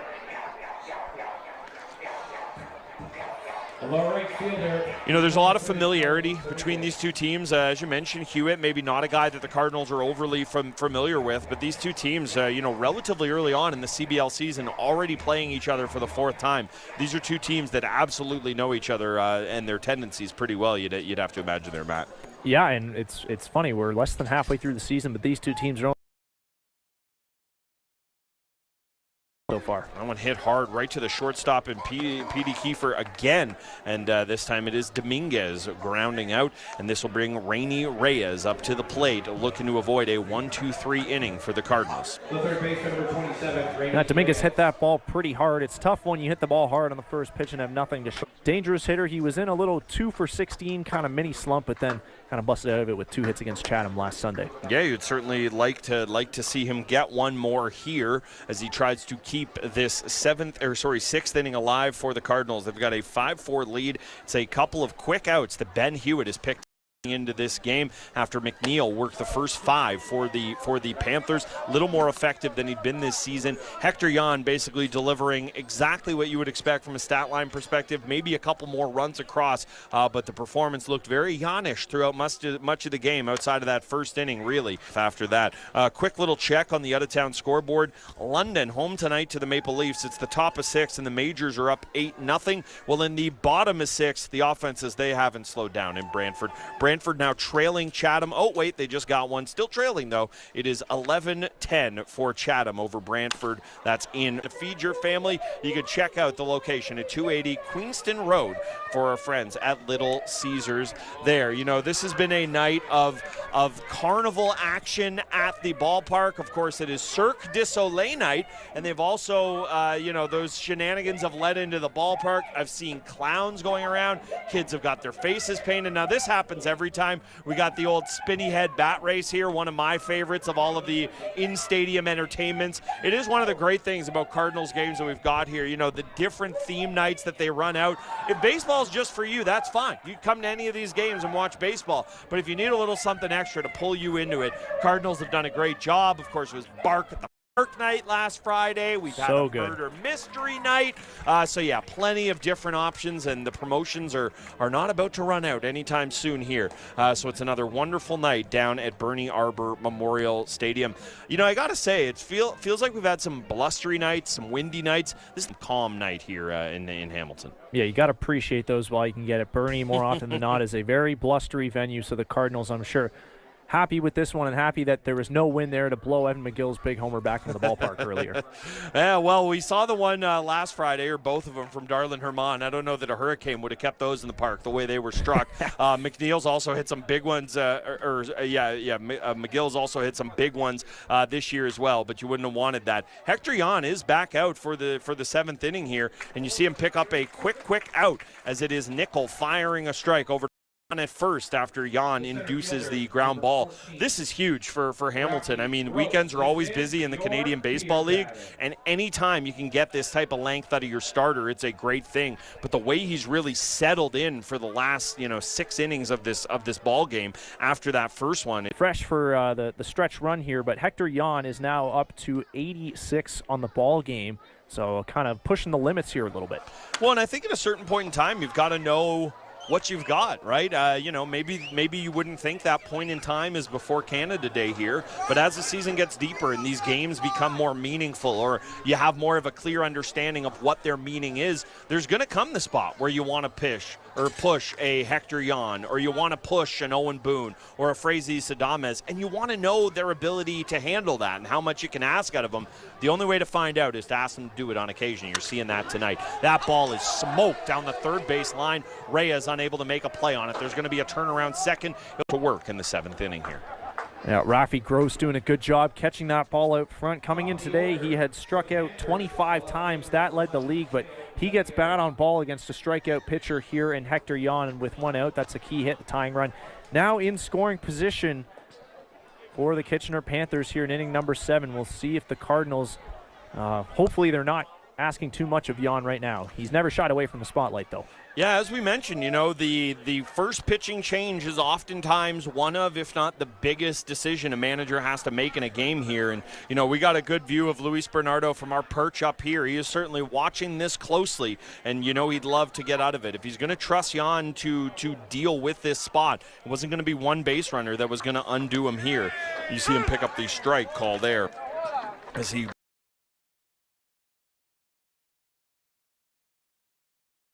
there's no way you like to lose a ball game. People always say, oh, you hate to lose a game that way. No one likes losing them in any way, shape, or form. That would really stink if that turns out to be a crucial kind of moment. The little double tap of the leg is what ended up getting him called for the balk there. And you have to imagine, now that that's in the head, the third base umpire, once you make a run in this game, the leading or winning run is at the plate for the Kitchener Panthers. It's the top of 7. It is 1 out, and it's a 2-1 count for Hector Jan as he works here. There is the Cardinals lefty. Quick check, delivers the pitch. He's got the lefty-lefty matchup, and he uses it to his advantage with the breaker, sweeper, whatever. Pitchers are very timing here with 2 strikes. Yeah, Zappieri probably happy just not to get beamed in the top of the spine like he did the last time out. He's already worn a couple in this game. For a guy whose calling card is getting on base and stealing bags, you'll take it any way you could get, but I'm sure he would much prefer, if he's not going to game the deepest he's worked all season long, the lefty, quick check at second. He delivers the 3-2 pitch, and that one is flared left. Will it stay fair? Goes just foul, and that's a good thing because that would have easily scored the run in from second there. That was a nearly perfect piece of hitting. Territory, or fair territory, I should say. Boy, thank goodness, because Yoki Pena tries he might. He was charging that ball. He had no hope of ever catching up to it, and that ball just tailed foul at the last second. Lucky for the Cardinals. Yeah, I don't care if you have Tyler Duncan over there. I don't care who you think of as your ace in the field in terms of defensive coverage in the outfield. Ends up taking the walk, and all of a sudden the winning run is on base for the Panthers here, at least what would give them the lead in the 7th inning here, and we're going to see Luis Bernardo come out. You have to imagine that's going to be it for Hector Jan. Yeah, Hector got a quick first out there in the 7th, but then Rafi Gross kind of put him on high alert with that double, and then he loses Chris Boato.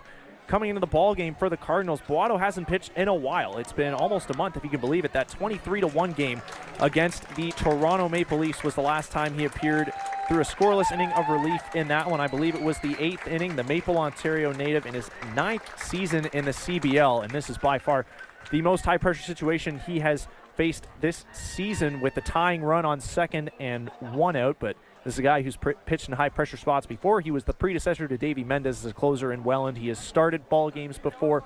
He's a veteran. He's been there. He's done that, and he's going to be tasked with a couple tough lefties here. 2-3 in the Panthers order with Kiefer and Penalve due up. Boato is a pitch-to-contact guy, so his goal is to presumably spin one on the ground and get the Cardinals out of this inning as soon as humanly possible. Yeah, a ground ball would do all the work you would need here.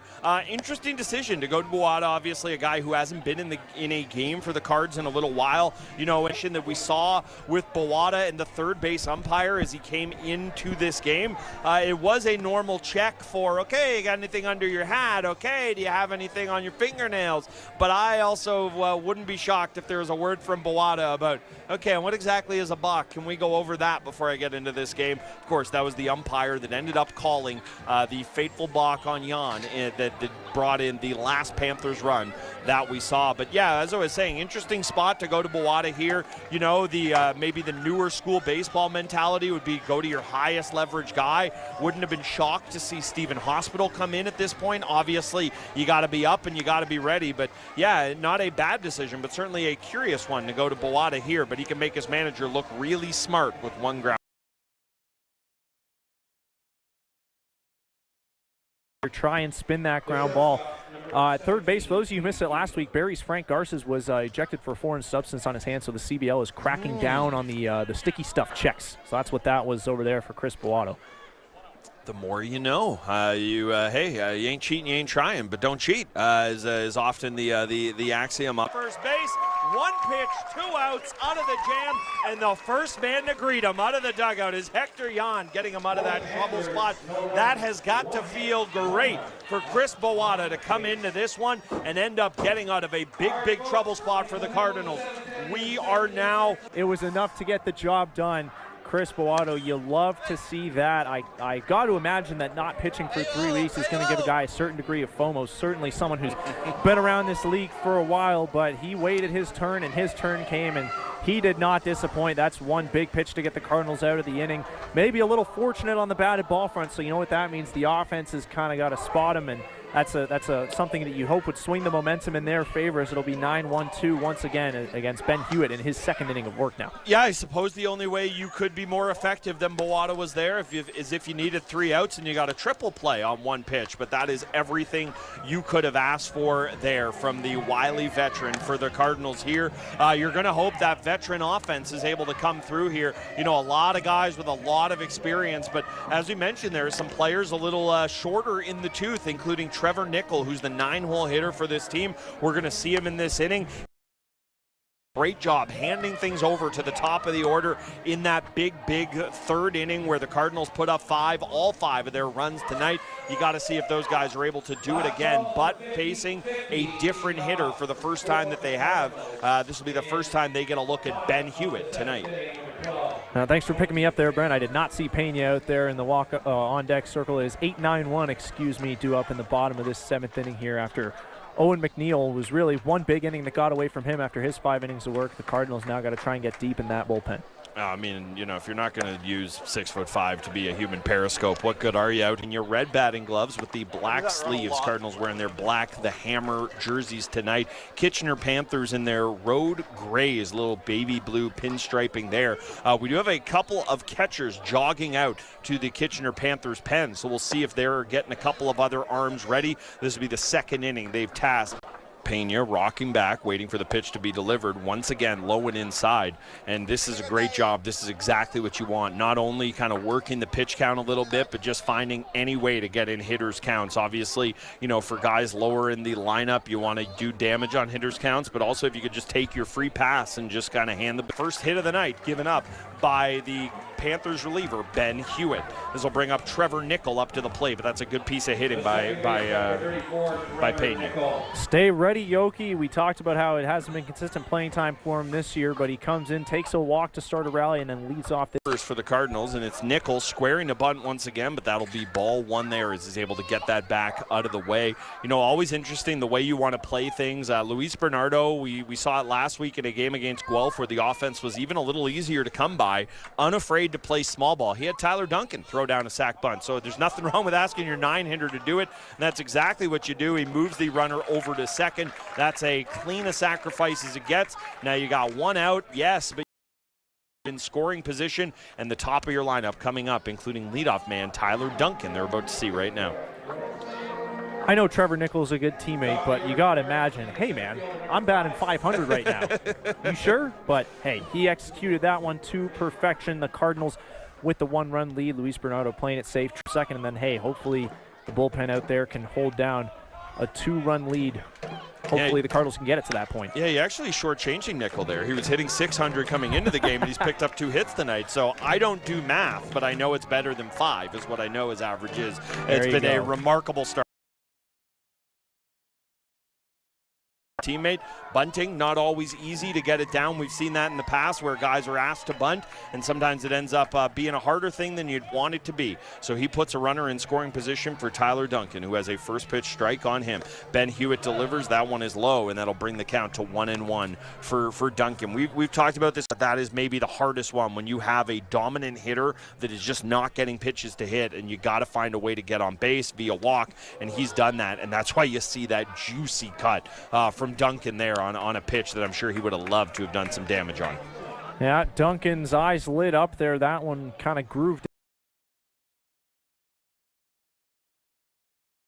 up to kind of change speeds, throw off his timing, and get ahead. Duncan ambushed him for a leadoff home run in Kitchener on that May 31st game, so we'll see who wins this battle now.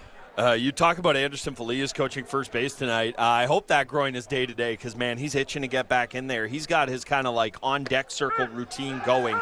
Well coached, playing for the 1 run. Don't love giving up the out in the sac bunt. Now all of a sudden, yes, a runner in scoring position, but you're down to 2 outs and you got Nickel, the 2-hole hitter, coming up to the spot here. Yeah, and again, as with Rainy Reyes a few innings ago, I'm not going to fault Duncan for not swinging at a pitch he didn't think he could do damage on, but it puts pressure now on Brandon Nickel. You see Nickel watch strike one on the inside there. That has been a pitch that has been of much contention all night long, but it's been a strike pretty much all night long. And you see Nickel looking at strike one there. Here is Ben Hewitt working the BC native into this one. Quick check on second, but he's really just focused on what's in front of him at the dish. And I do have to come out of space in his brain. It feels like Ben Hewitt is aware there's a runner out there, but really could care less. Just seems laser focused on Nickel at the dish right now. You see Nickel swinging over the top of one. Had to look like another really good pitch to hit. Now all of a sudden you're going to have to see the shortstop be pretty defensive here with two pitch. Tried to clip it at the bottom of the zone, unable to do so. Good job by Nickel watching it, and it's a 2-2 count. I know there's a body warming up down there for the Panthers, but if Hewitt comes back out for the 8th, that's something the Cardinals are going to have to watch out for. Multiple times there to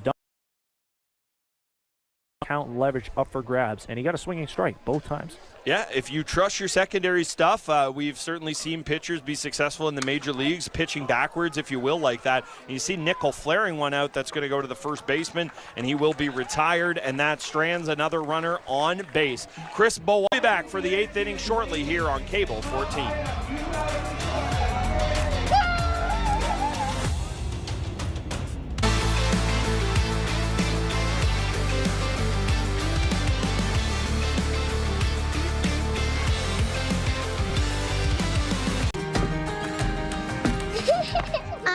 Champ.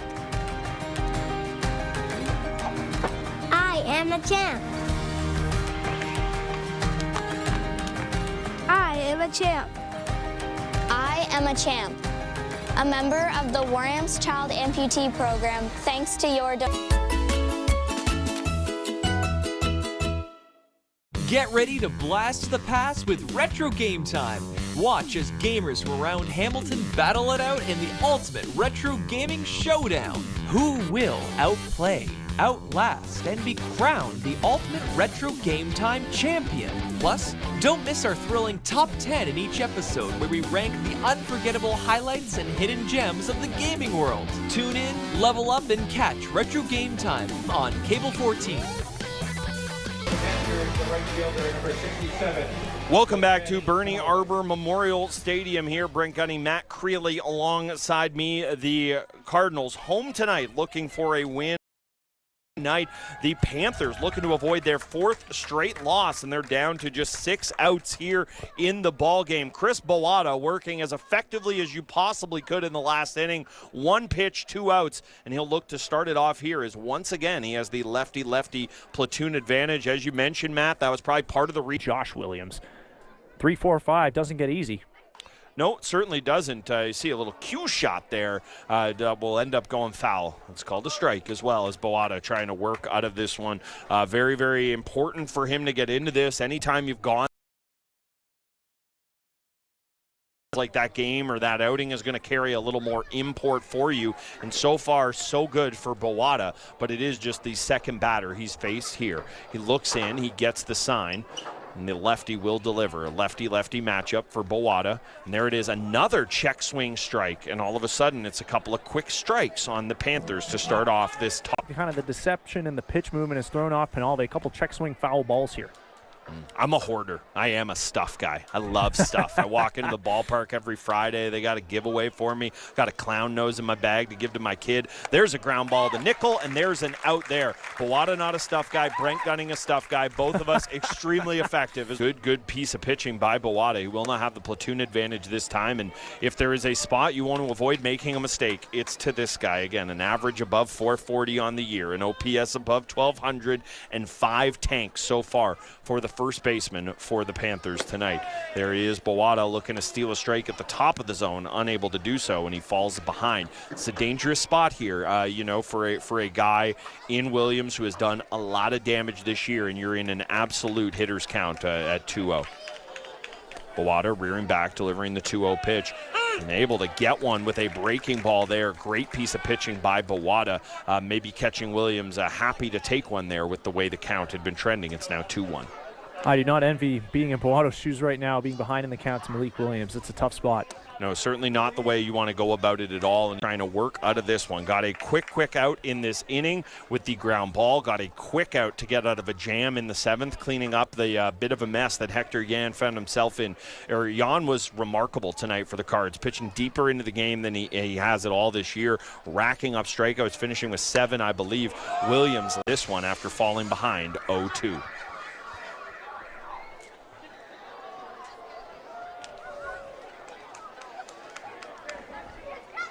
Bowada delivering. It's full count pitch here to Williams. Looking outside and never really got the curve on that one. And Williams will take his walk and head down to first. And the tying run is on first. Back in his favor now, so maybe that's something he can use to his advantage. We'll see how he goes about attacking him here with the tying run on base here and 1 out. Yeah, Top of the 8th. And we've got the pinch runner coming into the game, so wondering if you get a little speed. Obviously, the Panthers have been unshy about the way they have gone about their business in terms of trying to force the issue, and you see it right away. McGill, very aware of what was coming, gets the throw, but not able to get it down quickly enough, and it is a steal for the pinch runner for the Panthers there. This is very much an MO of their offense. It feels like the Panthers aren't going to have too many games that are successful for them where they're not running around and causing havoc on the base paths. Yeah, Jamie Cabral left nothing to assume about there. Going on the first pitch, good throw by McGill and good tag. He was just too fast. Yeah, and you see the pitch from Bowada getting a swing and miss from Williams. Now he does have the platoon advantage here. You know, this see how Luis Bernardo wants to handle this one. Obviously walking a tightrope in what is a 5-4 game for the Cardinals. Bowada checking on the runner at second, delivering the pitch and getting him to swing. All of a sudden, good piece of hitting, and they got a runner working away from second, but he's able to get. Teams have got to learn that the Cardinals are not shy to throw on that pickoff play at second base. They've done it a couple times. They did it today successfully. It's coming. Yeah, and you see, whoa. We got yard sales in both directions there. Ball going to Evan McGill's left. Bat flying into public address man here. Might want to give that out to the teams as well. Balls and objects may go flying at any given time. Please stay alert here at Bernie Arbor Memorial Stadium. And that goes for the players too, as Williams sent a little bit of lumber flying into his dugout. Sorry, Josh, not Malik. Not a bat you want to take out of your lineup if you're the Panthers, especially after having already removed Malik in this inning for the pinch runner at second. Maybe something weird happened the way that bat flew out of his hands there. Williams swings hard. Swung a little too hard that time. Yeah, he certainly did. And you see Nickel there. Bowada play here. Is the tag in time from Reyes? It is. He tags him in the face, and they're able to keep Williams at first there. Little tap back play to Bowada, and with how aggressive the lead was at second base, he's able to get the lead runner hung up. You talk about not being a stuff guy. He is a wily veteran guy at this. Is tagged out. Williams goes to first, and very effective is Chris Bowado here in this one, and he will give way to another veteran. This is the right-handed elder statesman of the Cardinals bullpen, Casey Bouillard-Howard. Both the vets coming into today in big spots. Casey Bouillard-Howard pitched in a little bit more of a high-leverage situation last Saturday at Chatham. He came in with the Cardinals down by 1 after Logan Workinson gave up a leadoff double in the bottom of the 8th. Came on, pitched to contact all 3 batters he faced, but still managed to strand that runner at third. Casey telling me earlier today that he was feeling a little bit under the weather that game, so it's a bit of a flu game for him. He's feeling all better now, and this is his first outing post-Father's Day, post-birthday, and checking in now for the 2nd week in a row. Back when they were Burlington and then pitched in Welland, won a ring there with Bowado in 2023, and now he is a Hamilton Cardinal for the 3rd season.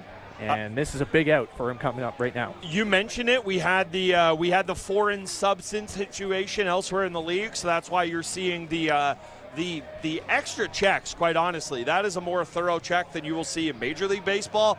Felt like the umpire was about to ask Bouillard-Howard to start doing jumping jacks there, just to see if he was going to shake anything loose. But they got the check taken care of. Just to go back to that rundown play that got Bowada so smartly turned to get the lead runner on. It's remarkable how well you can execute, and the margin for error is still so fine. I mean, you look at that play, there is not a moment of hesitation to Bowada. He turns around, does exactly what you're you're supposed to do, runs right at the runner, forces him to commit one way or another, ends up getting the ball to Nickel, but then it has to be a perfect throw from Nickel to Reyes to get the tag down in time. You executed that flawlessly, and there was still basically no margin for error from the Cards' perspective on that play. Yeah, and I'm glad you mentioned that because it was a pretty days during practice during the week with base runners, hypothetically into that scenario. Luis Bernardo does a good job of trying to make sure they practice every situation, and it paid off well right there. Well, and obviously you understand when you're in the moment, maybe you don't have time to think about all of these scenarios, but let's say you end up not being able to get the lead runner there, you still leave yourself in. But obviously a great job to get the lead runner, and the double play ball is still available to you. Not that you need the 2 outs with 2 already picked up. That one is flared to the first baseline, trying to will it back into fair. That's in this one. The way the game ended last Friday, you want to do anything to avoid a situation like that. Obviously the lead was much bigger for the Cards and unable to get it across the finish line against Guelph there. All of that damage coming in the 9th, but you certainly don't want to see any heroics from a Kitchener side in the 8th or 9th inning here. Boulier Howard looking to get out of the jam much in the same way Bowada did in the 7th. Picking up Bowada after Bowada picked up Hector Yan. It's been a strong night of pitching for the Cardinals there, but you see just a good piece of hitting there by Ibarra, the catcher, lacing one into left center, and all of a sudden the Kitchener Panthers have runners on first and second, and Boulier Howard continues to work. And there you see the rundown play coming back in full effect right there. Over there at second base, so once again nicely done by Boato and the Cardinals to execute that. Boulier Howard still with he's got 2 outs, so he only needs 1 out here, and it'll be a pinch hitter, the left-hander, and former Cardinal Charlie Towers coming up here for Kitchener. Yeah, obviously a lot of crossover from different teams in this league. You look at a pass, now you have somebody on the other side of things here. Former Card coming in for the Panthers. Looks like we're going to get a pinch runner. So the Panthers really emptying the clip here. Both Williams are now out of the game. You are certainly going for it, taking this as your chance. Going to be hard to think that you're going to have a better chance to come through in this top of the 8th, and there's 2 outs. You're down to just 4 outs potentially. Panthers really trying to push the issue here. That one, diving play made by Herman. He's going to flip it to Boulier Howard for the out.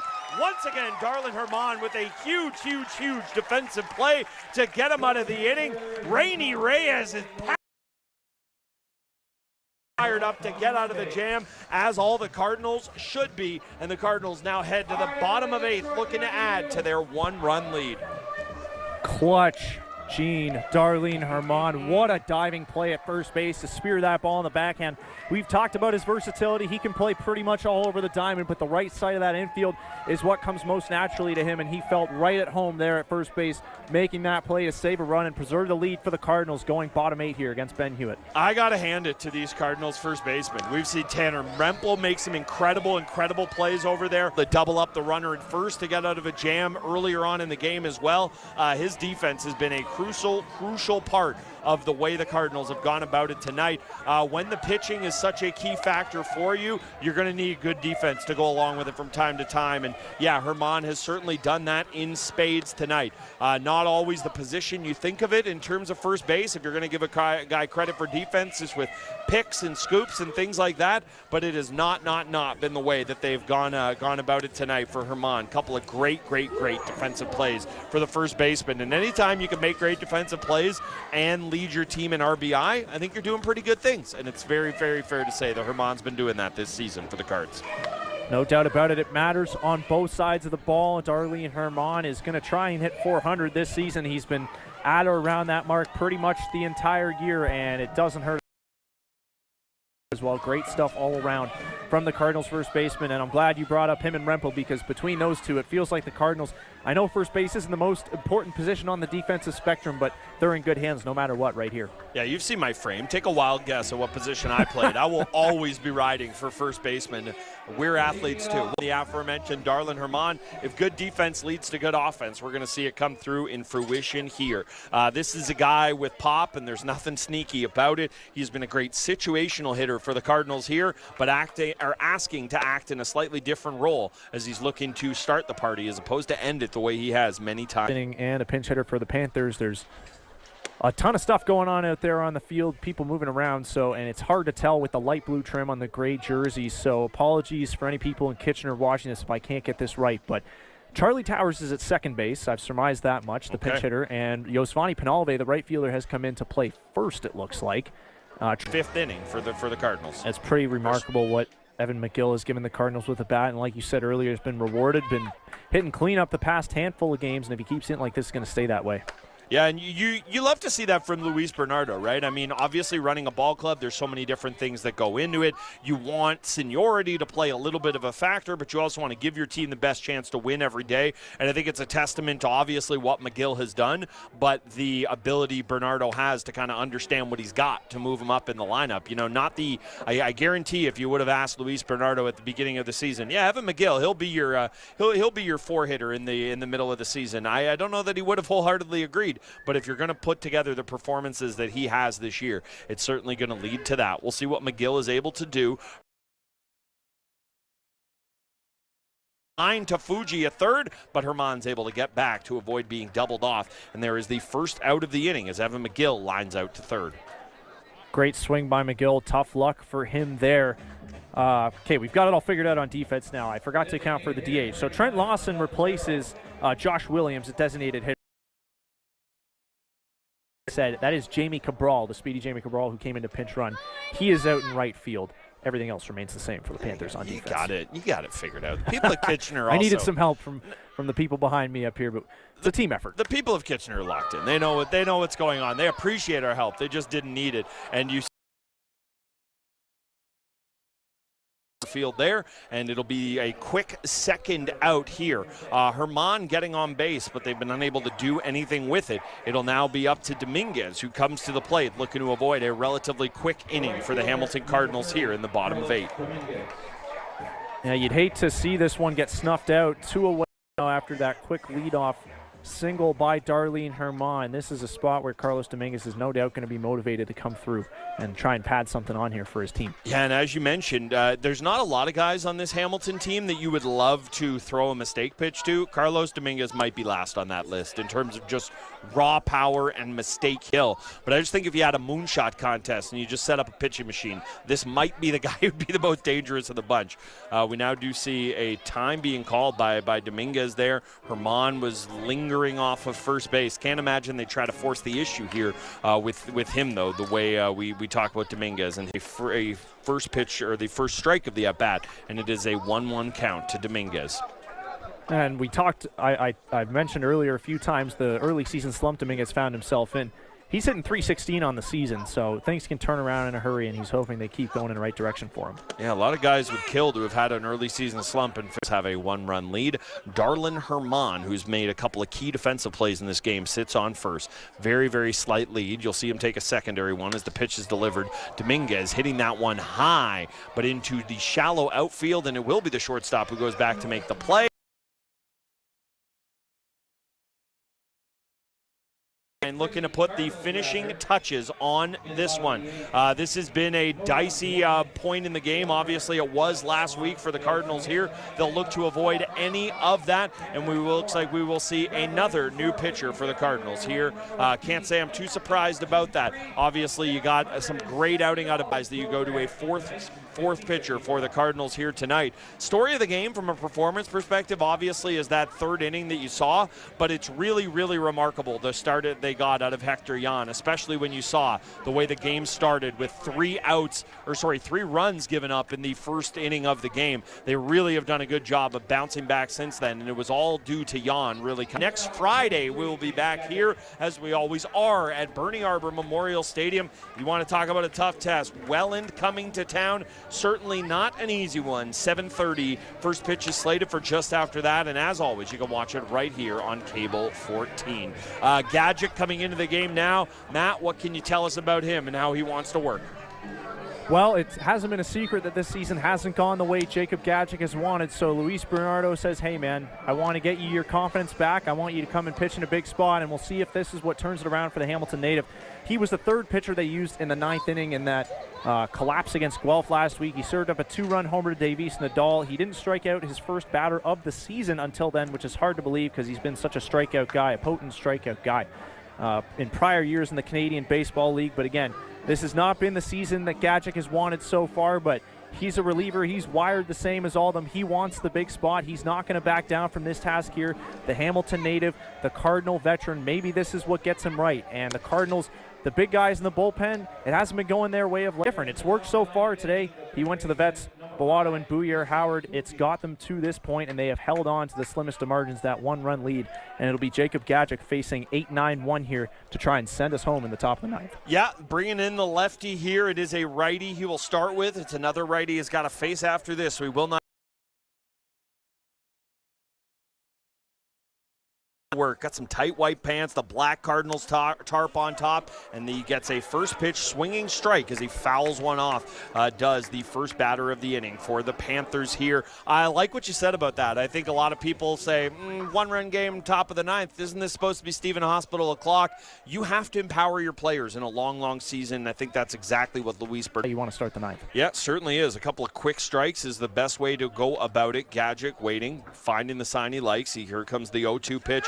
Delivering, and it is a looking strike three. They'll toss it around the diamond. That's a quick first out for Gadzik. That's got to feel good. You like them any way they come, but when you get it via a looking strike, I feel like that's got to be the most satisfying. I'm sure there's some guys that would love to see a swinging strike. You just can't match it, but the looking strike has got to feel so good for a guy like Gadzik. Yeah, Gadzik, with the way it's been going for this bullpen, he'll take him any way he can get him. Did a nice job bending that low breaking ball back over the plate to freeze Fuji. That's happened to Fuji a couple times tonight. Yeah, and here is Gross, another right-handed hitter that Gadzik will have to deal with. Goes back to that breaking ball. That one just missing here, so it'll be a ball one for Gadzik. You know, anytime delivered first, there's a swinging strike to work the count back to even. It's 1-1.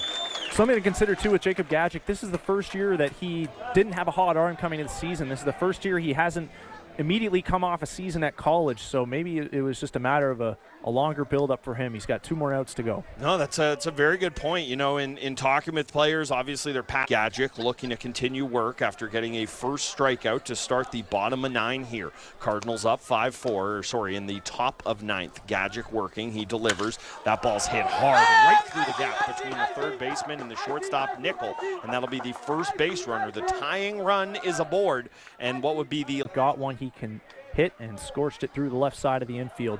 He is the tying run. Yeah, we talked about how different the two tops of the orders look. I mean, Zeppieri is a massive OBP guy, 437 on base percentage coming into this one. He's got 14 stolen bases on the season, including the one you saw tonight. That ball's going to scoot all the way to the backstop, a place he is very, very comfortable. Caleb Sorosky up throwing now in the Hamilton bullpen, so should things get out of hand, it will be him that they call upon. Sorosky hasn't pitched since the collective meltdown the Cardinals had against Guelph, so he's well rested, but you would love to see Gadzik try and get out of this one himself. Yeah, you certainly would. You know, you bring a guy from Zeppieri, but unable to make some contact, and he gets a first strike of the AB. Does Gadzik here.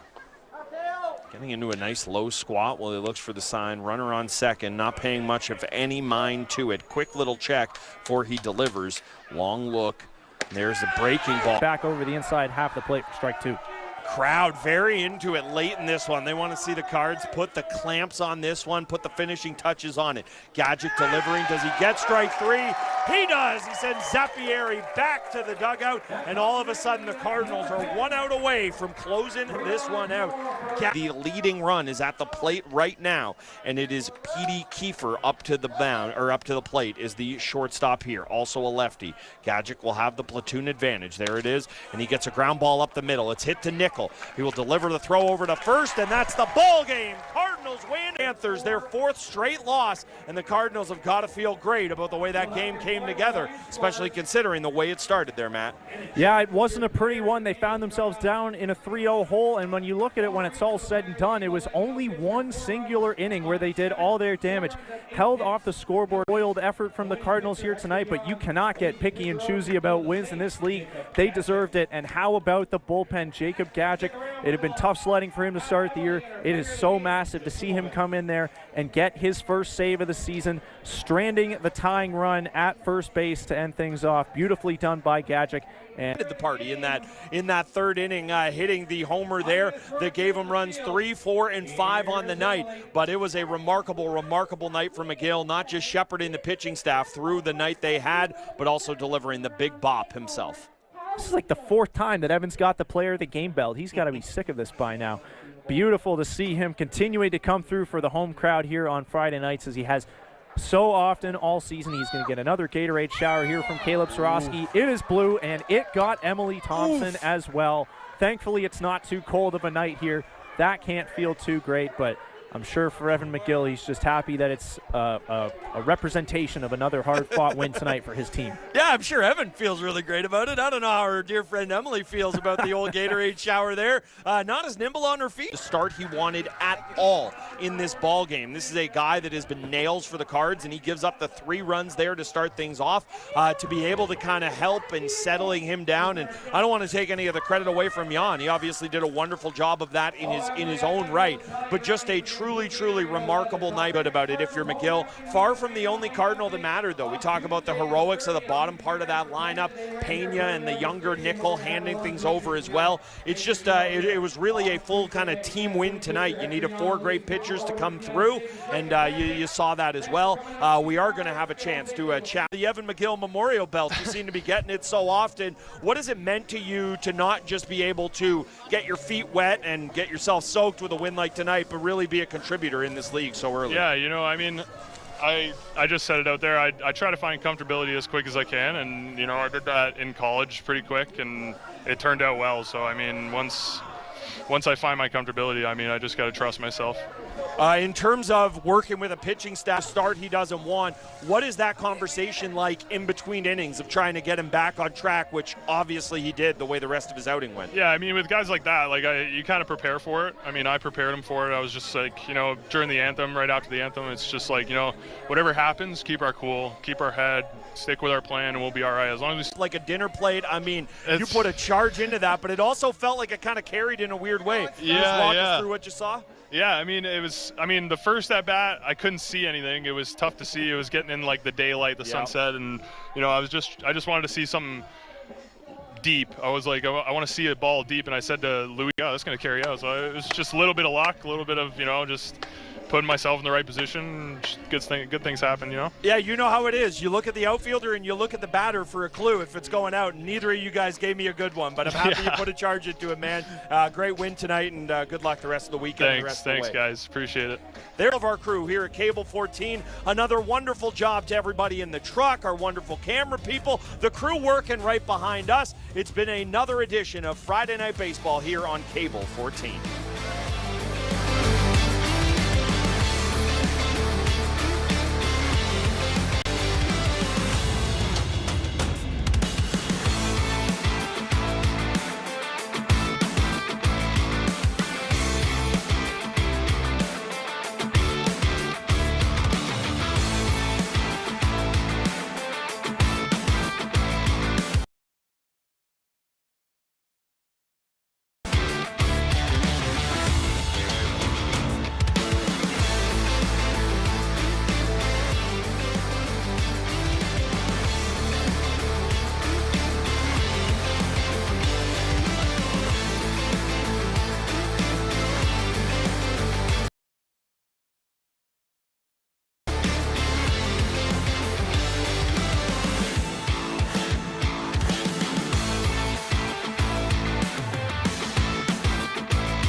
Hi, I'm Jenna Smith-Turchin, and among many roles, I'm proud to be a cancer survivor.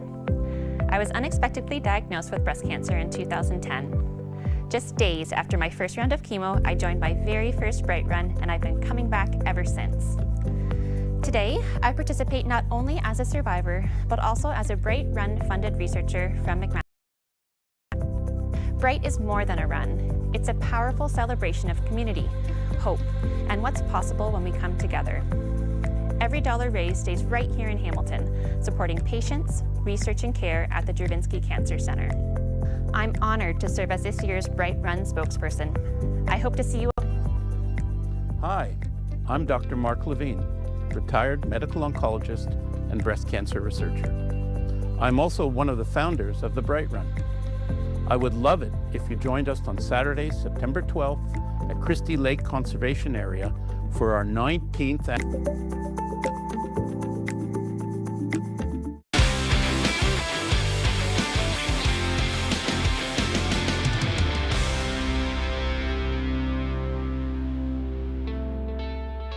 Hey, I'm Julie Fazuli, and we are going to learn some cool new art skills over and over and over again.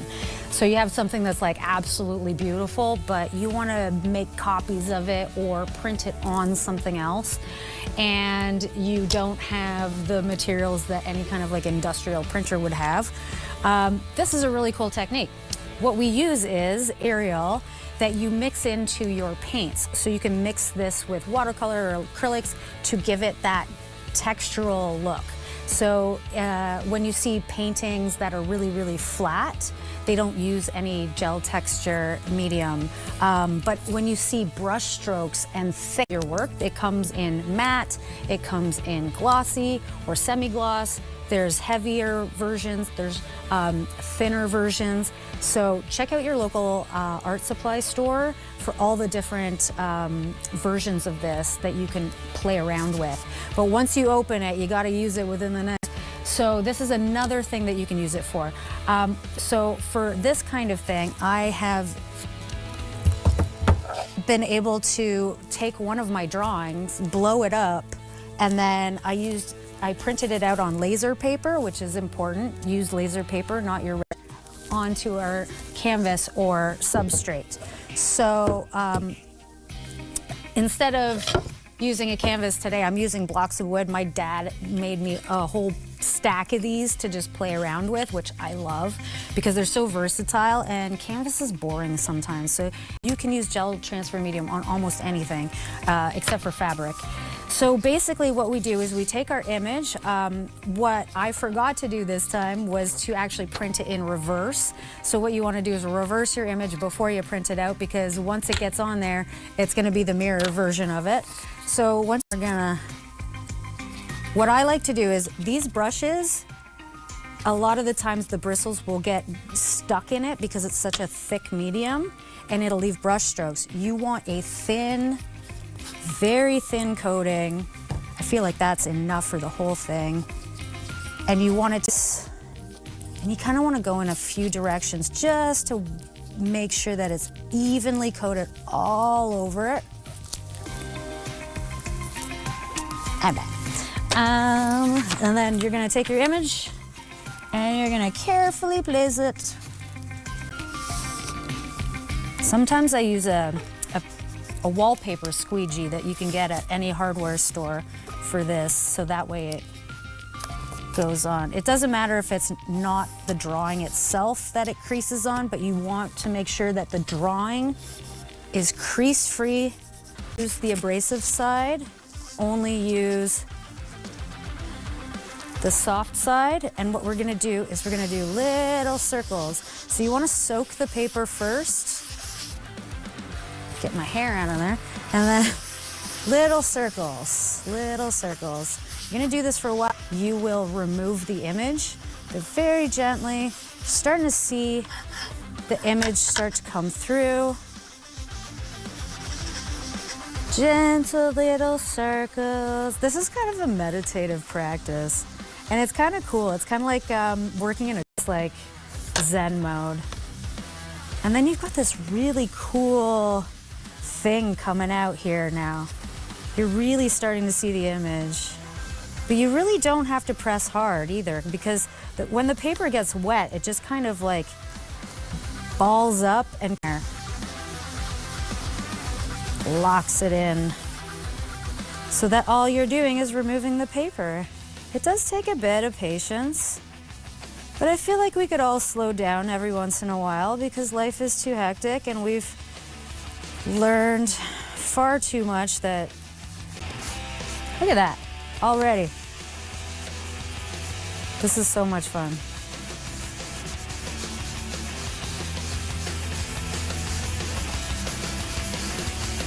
And then usually this takes like a good 20 minutes, half an hour based on how big your thing is. That's here that you can see. That's totally normal.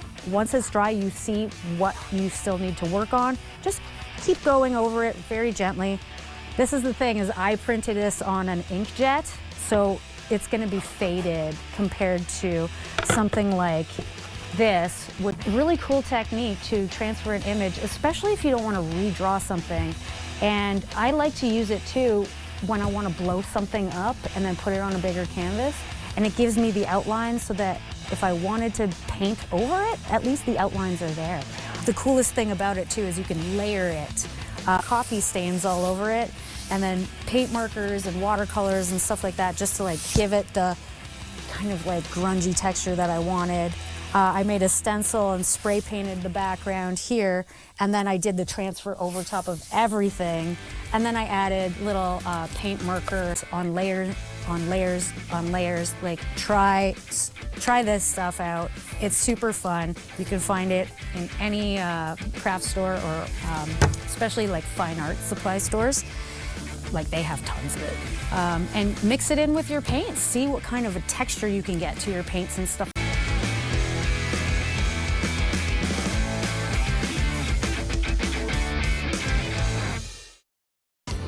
This week on Hamilton Life, chair and leader of the Bright Run, Nancy McMillan, and Ninja Warrior champion Drew Morelli. Singer-songwriter Susie McNeil here talking about her... All because of beer, of course. Catch it all right here on Cable 14 and Cable14.com.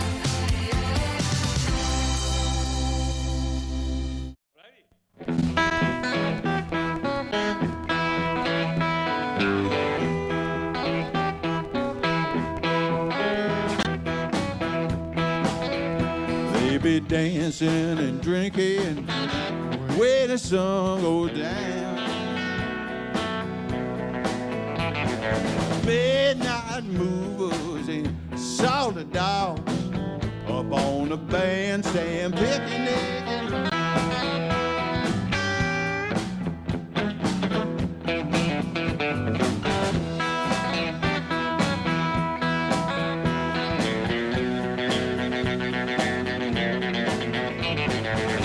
Midnight movers and salted dogs. Early morning in the cooling rain. Down the road come a long freight train. Stepping down lightly with the guitar in a sack. Rock and roll preacher in the big black hat. Pulled out the guitar into the countryside of town. They be dancing and drinking when the sun goes down. Way midnight movers, can you show me to the countryside of town? Oh, yeah.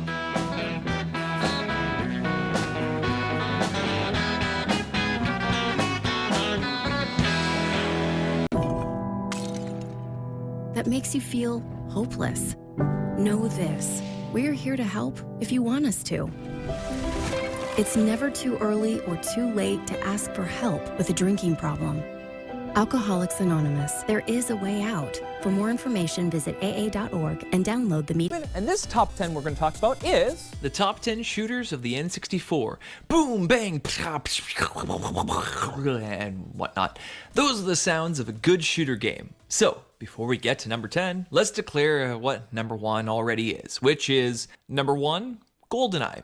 What couch multiplayer games ever with a single-player mode that punches well above its weight class? GoldenEye revolutionized the first-person shooter genre, improving on the formula that Doom and Quake had laid out. Number 10, win back covert operations. So with the obvious choice out of the way, let's choose something a little less known. Military command center to destroy a world-threatening laser system.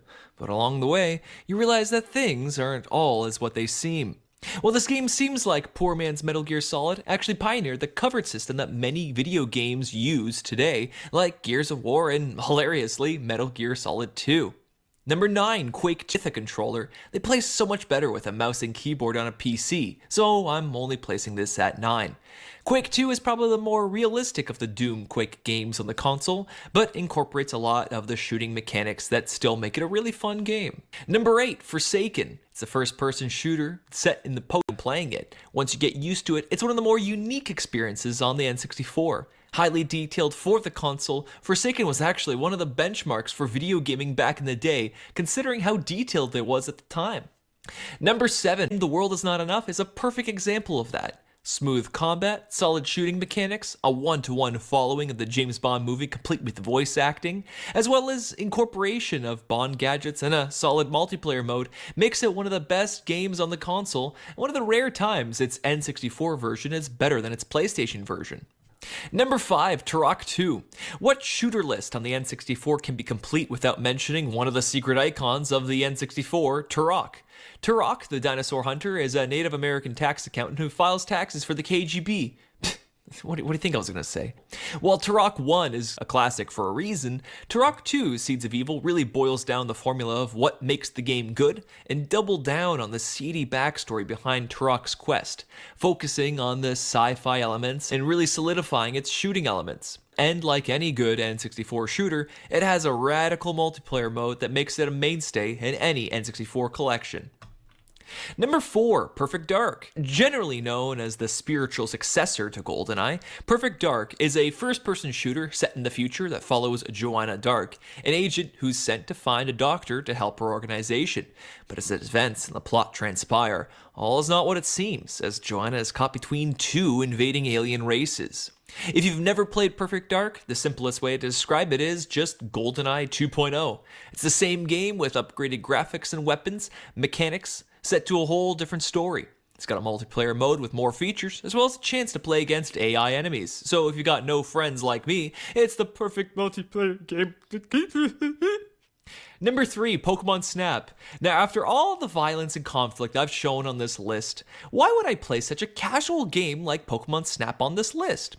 Well, you've got your first-person mode, and you're shooting Pokemon. The magic of the Pokemon craze in the late 90s into more than just the RPG we all played on the Game Boy. You play as Todd Snap, who's tasked with taking pictures of all the Pokemon on Pokemon Island by Professor Oak. You take your trusty camera and take your nicest pictures while also poisoning, concussing, and hypnotizing the cloud through a series of levels and worlds to stop the evil Andross from destroying the galaxy. You man your ship through dangerous and colorful levels, completing or accomplishing missions to progress to stop the giant robotic evil monkey and his armies. Not only is Star Fox 64 a spiritual successor and futurized version.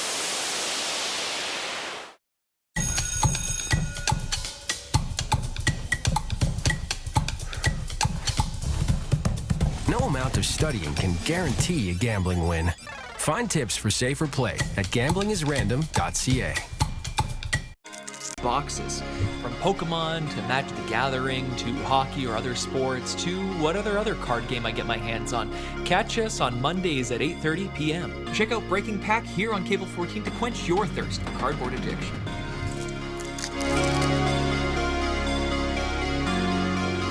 We've got the plays, the stats, the hot takes, everything you need to stay on top of the game. Don't miss out. Steel City Sportscast, where the game never stops.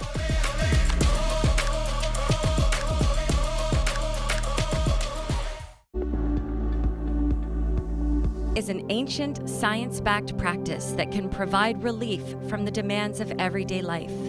My name is Katie McClelland, and I have been practicing and teaching yoga since 1997. I am passionate about sharing this practice, and I want to welcome you to Yoga with Katie. Thank you so much for joining me today.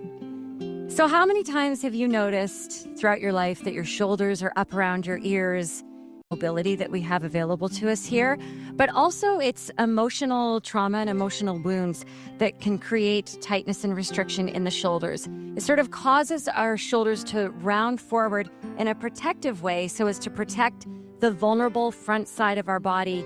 And of course, this is well in somebody if you choose to observe them. And so many people are walking around protecting this heart center, and with good reason too. But I know that Nancy and Sam would agree with me that the only way to truly live a life that is full of curiosity, that may be the case. But I think that this will provide a more colorful, a full spectrum life experience. And so that's what we're going to be doing in today's practice. We're going to be looking at mobilizing the shoulders and expressing ourselves by breaking down any walls that we've built up around the heart center through back bend. When you're moving through these yoga asanas, all you have to do is just be present with your body, with the sensations in your body, and most importantly, breathe slow and deep.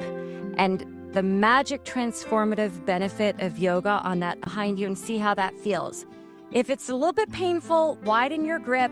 See if maybe you can go all the way back down behind you. You don't have to by any means. And then we'll inhale, bring the arms overhead again, pull the strap nice and taut. And exhale as you bring the arms down in front. This shoulder flossing, do your best to keep the rest of your body still. So ears over shoulders, shoulders over hips, little bit of engagement through the core to prevent your ribs from flaring forwards and your tailbone from swinging out behind you. Okay, so let's finish with the arms down in front. You'll get it with a few tries. Take your arms overhead with the strap. And then we're going to take the arms over to the right-hand side so that the left bicep is beside the left ear and the right arm is directly out to the side. Yeah, so don't rotate it quite yet, Nance. Yeah. And then you're going to start to, and then try the other side. So you're going to roll thumb down, keep your right arm perfectly straight, and take that arm behind you, palm facing up. Good. And then rotate slowly and bring it back. Can you try this a couple of more times? Even if you were to just do that for the day, notice how different you feel already. Give those shoulders a bit of a roll. You know, if you were to walk off the mat now and into your life, you would feel broader through the chest. You would be standing a little taller, a little more open. Okay, so now let's take this right arm out to the side. And again, we're going to explore internal rotation with the arm. And then bend the elbow and climb the back of the hand up the back as high as you can. Do you want to turn around here and just show the folks at home? Nancy's got her hand high up into the upper back. Her fingers are spread. She's trying to click all 5 fingernails shoulder. Good. And you can move your head and neck around in whatever direction feels good to you here. I really like the action of taking the chin down and then back up again. And find that little bit of resistance of pushing the hand into the back into the hand. Good. And then you can turn back around here, Nancy. Let's very carefully remove that arm from the back. And it's okay if you didn't get it very high up the back at all. Maybe it was at the back of your waist. That's fine. Reach the arm overhead here, bend the elbow. Reach up with your left hand, grab the elbow, lift the heart, lift the rib cage out of the waist. Inhale, exhale, side body bend over to the left. And you can lift your chin just a little bit here and press the back of your skull into the forearm, almost like you're trying to create a little bit of a double chin. Good. And then come all the way up. Reach the left arm high, bring it down. Reach the right fingertips high, bring it down, all the way down, arms by your sides. Roll the shoulders up, back, and down a few times. Let's try that with the left side. So very mindfully, take the left arm out, have the back of your hand facing us, and you're going to internally rotate it even more, and then bend the elbow and climb that hand as high up the back as you comfortably can. Maybe give that left shoulder a little roll up, back, and down. Think about softening these floating ribs down a little bit. Good.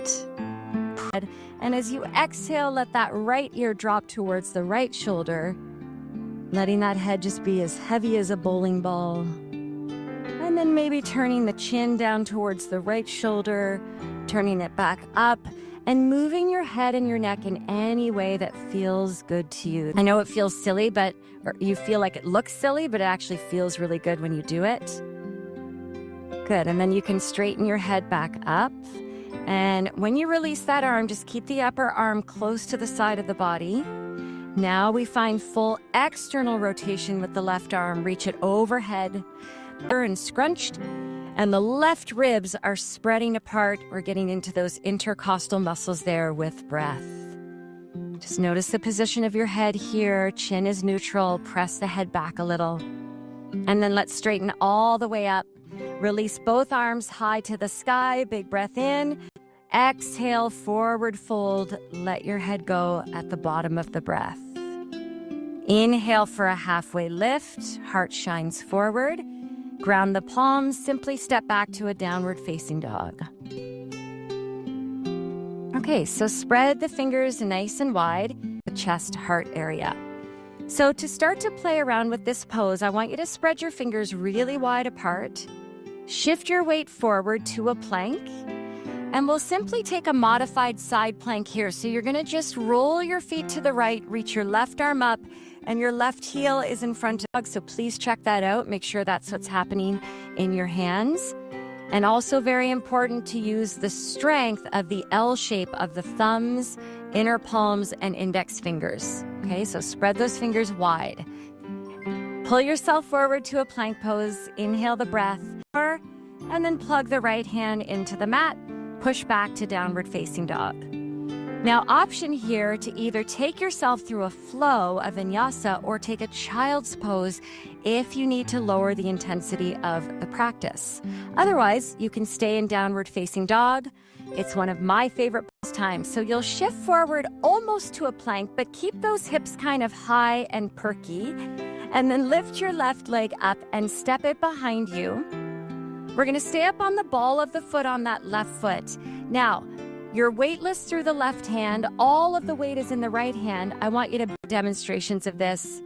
You can almost imagine like there's two little hands on the back of your heart, lifting your heart up towards the heavens. Good, circle it back around, find your plank, find either your flow or your down dog position, or take a child's pose and just let the fingers wide apart. Shift your weight forward just slightly. We're gonna pick up that right foot, step it all the way behind us off the mat, become weightless through the right fingertips. Now bend the knees, it's like a springboard effect, and then push your hips up. I want you to squeeze to the back and then circle it all the way back around. Either find a flow or a downward facing dog or a child's pose. Okay, how are we feeling so far? The shoulders feel good? We're gonna take it further, okay? And open the hips towards the left side of your space. The next step here would be to tent your left fingertips. You don't have to go any further than this. If you wanted to play with balance, you could try taking your left hand to your left thigh. And that's kind of a crazy way to find core strength. Otherwise, we're in a moment ago, but we just approached it from a more challenging position, coming into it from our one-leg downward dog. Go ahead and circle yourself back around. Take a vinyasa or a downward dog or a child's pose. Let yourself regroup. Spread wide. Lift your opposite leg high. Right leg, yeah. Bend your knee, open up the hips. You don't have to go any further than this. Next step is to tent the right fingertips, just playing with balance, and actually go into a full wheel pose if you have the mobility for it. So girls, don't force anything if you don't feel warm enough, but you'll see there how Nancy just flipped her hands around to find her full wheel. Great, let's circle it all the way back around. The problem is getting out of it now. Take a flow or a down dog. 4. For 3. Arms a little straighter, head a little heavier for 2 breaths. Take a big inhale, raise your heels high. Exhale, bend your knees, and then bring yourself most attractive looking pose, but it feels really good. So you're going to take your feet a little wider than mat width apart. And you'll have to tell me if either one of you are familiar with this one. I would be surprised if you weren't, but it is it's not one that's taught often. So you're going to form sort of like chicken wings, and you bring the on before. It's good, right? And then relieve some of that pressure, and then try that again. So at home, if you're not feeling it going right down like this, down this part of the arm, maybe you need to bring your hands closer together, maybe your feet. Icky, good one. All right, so do you want to do this one from kneeling, Nancy? And Sam, you can do this one with the feet almost mat width apart. So again, finding this sort of undulation. So Sam's going to place her hand just behind her on the right side. The fingers are going to turn out a little bit. And then stepping into the feet, the hips lift up, and the left arm is going to swoop up and around. Yeah. And then Nancy's doing this from a kneeling position. So her right hand is, and then try the other side. So Sam, you'll put the weight into that left hand. Nancy, you're putting the weight into the left heel. Try to let your head go, folks at home, if you can. Don't hold your head halfway in space, and then rewind it to come out. A bit of like that vertigo feeling. You're going to want to take this really slow and not move your head around as much. I will tell you that if you practice yoga regularly, you really do get used to changing levels quickly. It's really helped me with my equilibrium over the years. So lean back into the hands, have your feet about mat width apart. Start by windshield wipering them from side to side, and as you do so, try to keep your belly button facing directly forwards. So we're just moving the leg bones in the hip sockets. Exploring that external and through the left side of your body. And as you exhale, twist to face the back of your room. Place your hands down. And I always like to approach this one really slowly. I just check in with my body to see how it's feeling as I move into this twist, which can be quite intense in my opinion. Resting your head either on the ground or on the backs of your hands. Now just slow and smooth out your breathing here. Offer yourself a little bit of compassion and a little bit of grace. If you find that you've allowed to dislodge some of that energetic congestion.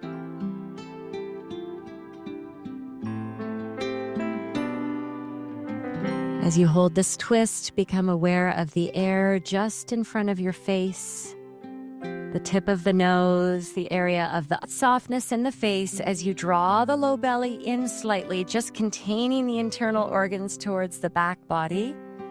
And then with that containment, press yourself back up onto your hands and slowly spiral yourself around to face the front of the mat. Your gaze can be very soft and hazy at this, and exhale, find your twist. Things might be different on this side compared to the other, so notice the differences in your body and respect the differences in your body. In yoga, if we can allow ourselves, we may tune into some parts of the body that were kind of apathetic or asleep and use the breath and the movement to bring some energy, some prana to those spots. Sometimes the poses can almost feel like an inner ringing. Notice the smoothness of your breath here. Let go of any effort or unnecessary tension that you're holding on to. And then gently drawing the low belly to the knees a few more times. If there's any final movements you feel you need to take, go right ahead, even if it's a final vinyasa flow.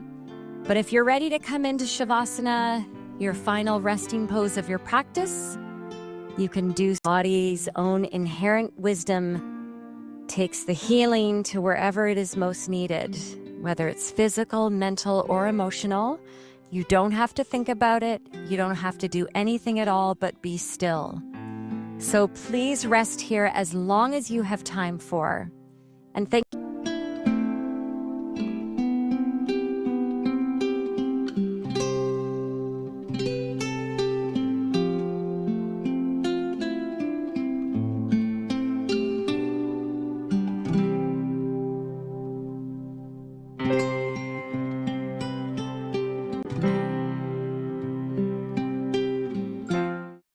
Do you have feedback on Cable 14's programs? Let us know by calling 905-523-1414, extension 227, or email feedback@cable14.com. Bob, we take it to great heights as we demystify a range hood fan installation, from working in the kitchen and preparing the fan, working in the attic, ducting it, and right to your rooftop to vent it. Remember, always get up, get off the couch, and tackle your to-do list.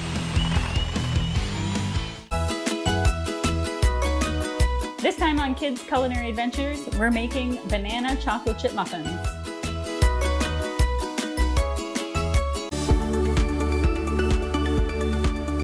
Today on Hamilton Life, event chair and leader of the Bright Run, Nancy McMillan, and Ninja Warrior champion Drew Morelli. Singer-songwriter Susie McNeil here talking about her upcoming show at the Westdale. Then later on, we'll have an adorable, adoptable pet from the Hamilton-Burlington SPCA here in studio. Tim Podesick will be here. Why? Well, because of beer, of course. And Hamilton Life's Harmony McKenzie goes on location to Gray's Craze, where she learns how to build a charcuterie to go. All that and more coming up on this edition of Hamilton Life.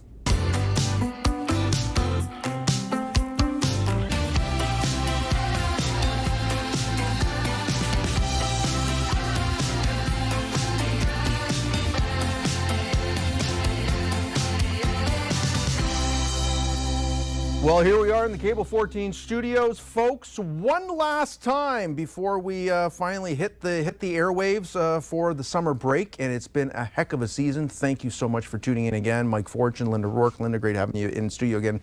And these are the tears. We got a big show. You're starting to cry on me here. Here, you want to take my hanky? Here you go. Here you go. It's nice. Actually, you like that, eh? Multicolor. Might be a little bright for my outfit, but no, I think we match. No.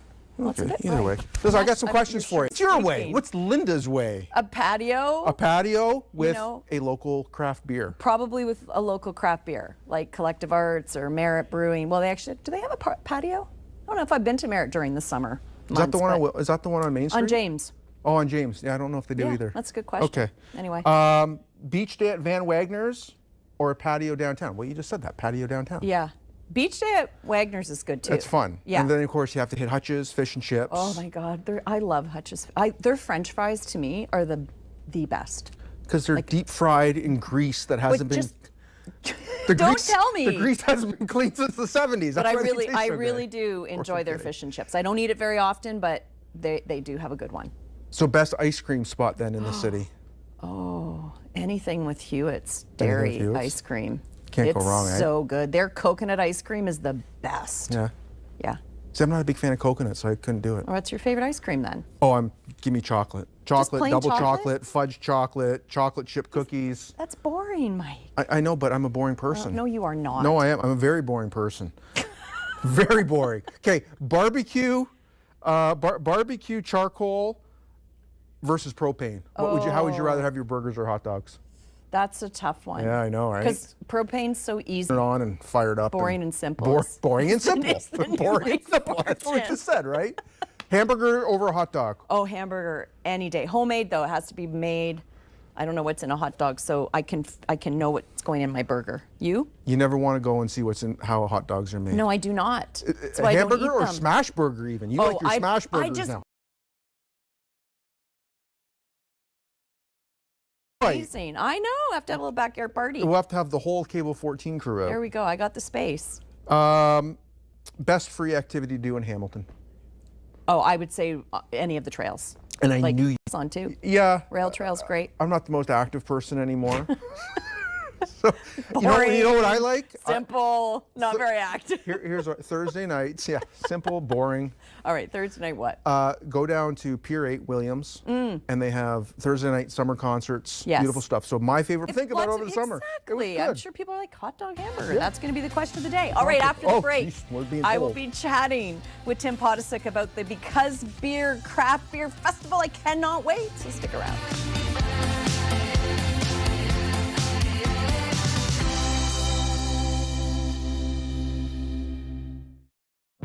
Introducing the all-new Cable14.com. Watch what you want, when you want. Watch all of Cable 14's content live or use the website's TV guide, volunteer, or community producer. Right here, right now at Cable14.com. The three big challenges I have. And Tim Podesick, so good to see you. Nice to see you too. It's been a while. It's Yeah. wonderful doing so much great things in this city. Like you really do. You're a Hamilton lover. I love everything that you've supported, everything you've grown, started as a little seed and now, all these great events that are happening. And Because Beer is amazing. Thank you. Yeah, we're really looking forward to it. Great lineup this year. We'll touch on that. Amazing series of craft brewers that are going to be participating as well. So yeah, it's going to be a great one. Huge number. I was reading the list and a lot of them I know because I'm a huge craft beer lover. Mhm. I'm so glad the craft beer industry was created. I think everyone from Hamilton, if I'm not mistaken, and we support the Ontario Craft Brewing Association and brewers that are in Ontario, so lots from all around the region, and it's quite diverse, and I think we're close to 40 vendors, maybe even more, so as many as we've ever had for sure. Probably a little bit more robust, and just hundreds of beers to try. You can't try them all. You could try, but you can't try them all. You need a weekend pass for that one if you're going to try all of them, right? Absolutely. I'll if you want to go for it, I'll support it. Yeah, it's super fun. It's like and even if you're just walking down the waterfront area, you're going to hear it because it's all a buzz. You'll get a little bit of the sound of everything that's happening and a really good lineup. Like I'm super excited because I love Wayne Gretzky Band and they're going to be there on the Friday night. Yeah, so I've kind of tried to change it up a little bit. It's just themed it a bit. So the Friday night is all cover Wayne bands. Gretzky. Did I say Wayne? You I said probably Wayne. did, That's didn't okay. I? Wayne You appreciates You didn't it. call me out on it. Isn't that funny how your brain just automatically goes? Brantford, Burford girls. So Yeah, Wayne's it's all part the of same. growing up. But yeah, thanks. So yeah, Dwayne, born in the 80s, Wing Night.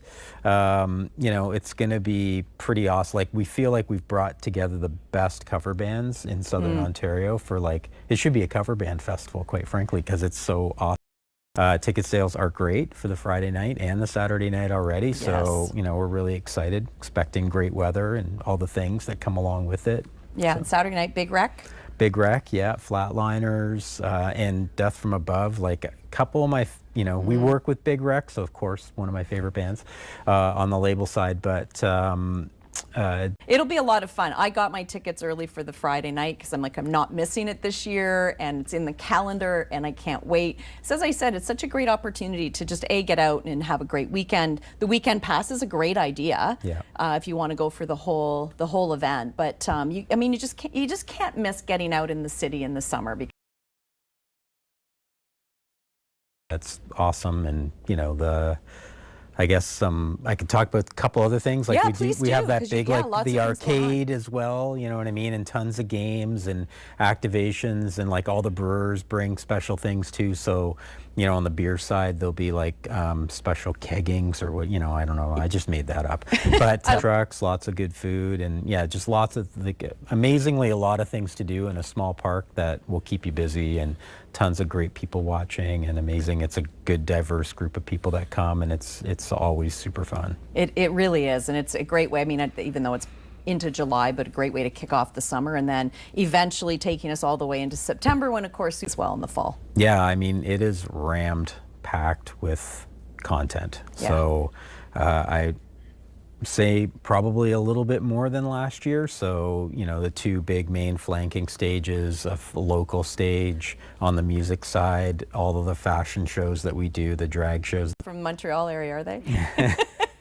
So it's going to be, Yeah, and some circus performances, all the art installations, like the things that we do. Concrete Canvas is going to continue to paint the Eaton Center, the old mall. Oh yeah, that's excellent. Yeah. So there'll be more live muraling going on for the city, and I'm going to say that, Tim, because you really have been such a champion of Hamilton, bringing great things here. Making sure the city is doing well, that it looks great. All of those things that we need to do as a community to continue to see Hamilton move forward. So yeah, well, thank you. We try hard. I've got an incredible team. Like there's so many. Forward to it. Great to see you again. Nice to see you. Thanks too. so much for coming in. Now, with more on what's happening across Hamilton, let's head over to Paul and get this week's The Vibe.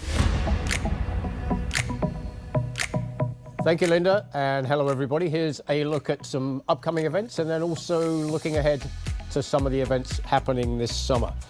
Just the remarks, if you love that. Canada Day weekend, it's the O Canada Rib Fest in Waterdown.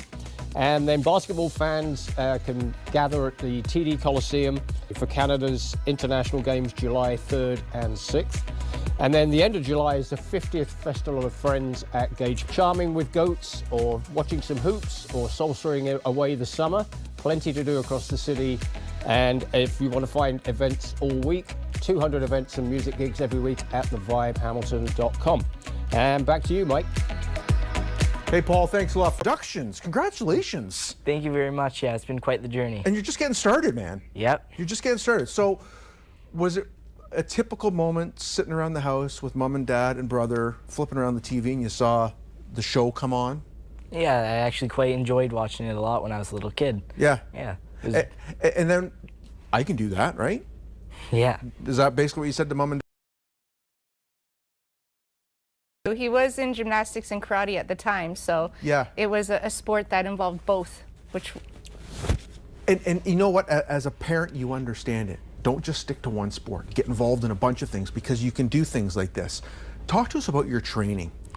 So I usually train 3 days a week, 6 hours. This is Drew's mom, by the way. Sorry, Mom. It's okay. But again, big facility. They're doing things right, obviously. They are. They have a circus side as well. So in their training, they have gymnastics incorporated into it as well. Yeah, very cool. Take us through these competitions, Drew. The mindset. Doing those obstacles. Then around 10, 15 minutes before my run, I start to warm up, get my body ready. Mm-hmm. And then right before my run, I get really focused. Then I run, and then I hopefully do really good. Toughest obstacle? Toughest obstacle that I've ever done? I know the one you're talking about, yeah. And even that hand one, too. Like, you must have some pretty strong finger muscles right now. Yeah. Where's the joy of this coming for you? Like, when you do this is your escape, I guess, right? Yeah, I guess I really just love competing. It's probably spending time with mom and dad, other competitors. Talk about some of the friendships you've made through this. So a lot of people think in sports, like maybe you might not be the best friends with the competitors, but in Ninja, since it's not really that big yet, I'm great friends with everyone who I compete against. I'm pretty sure. Wonderful as a parent to see. Well, you have a younger son too who's also involved in this, but to have two kids who are invested, who found something at an early age that they're enjoying doing. You have to drag them every time. Yeah, I think the key to this was I provided all the sports. Age out and then they move on, or maybe they don't want to do it anymore, then you'll be like, man, where did all that time go? What's training like for you right now in the summer? When's your next big event? So my next big event, I actually leave Thursday for the World Championships. Okay. And training right now is getting a bit lighter, just preparing the body for it. And just got out of it myself, not through the Ninja, but I understand how expensive sports can be, and sponsorships are always crucial. Is the club looking for something? Is Drew looking for sponsors? How can we help out a young kid like this to further his dream? It's an individualized sport at the end of the day. He does represent his team and his club, but Drew is on his own to get to the competitions, to pay for the competitions, and they can be quite costly, especially when we have two. We're traveling to the States twice a month with the exchange rate and hotels. It adds up so fast. So Drew is definitely on the hunt for some sponsors that see something and believe in him to help him be the world champion, which is his goal this year, which will happen next week. What is the best way for me, but also for our viewers to follow you. Do you got an Instagram page or something we can follow? Yeah, I do have an Instagram page. It's Drew M Journey. Okay. And before I actually had another one, unfortunately got taken down. Yeah, You're too good, right? Yeah. So follow you on Instagram to see what's going on and what's happening. What would you say to kids who maybe want to get into this sport? I would say you just have to believe yourself, be ready for the changes that have to happen. When I started, my hands were perfectly. Congratulations. Give us an update when you watch a new episode of The Dylan Show this Monday at 6 p.m. while I chat with Belleville Senators GM Matt Turek and singer-songwriter Avery Raquel. Watch on Monday nights at 6 p.m. on Cable 14 and cable14.com.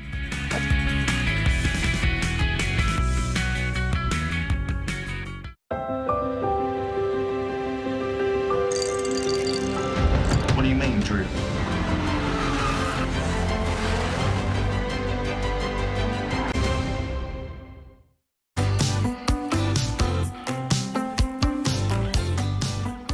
Well, welcome back to Hamilton Life. The Bright Run is an annual community fundraising event that raises money for breast cancer research at both the Juravinski Cancer Center and McMaster University.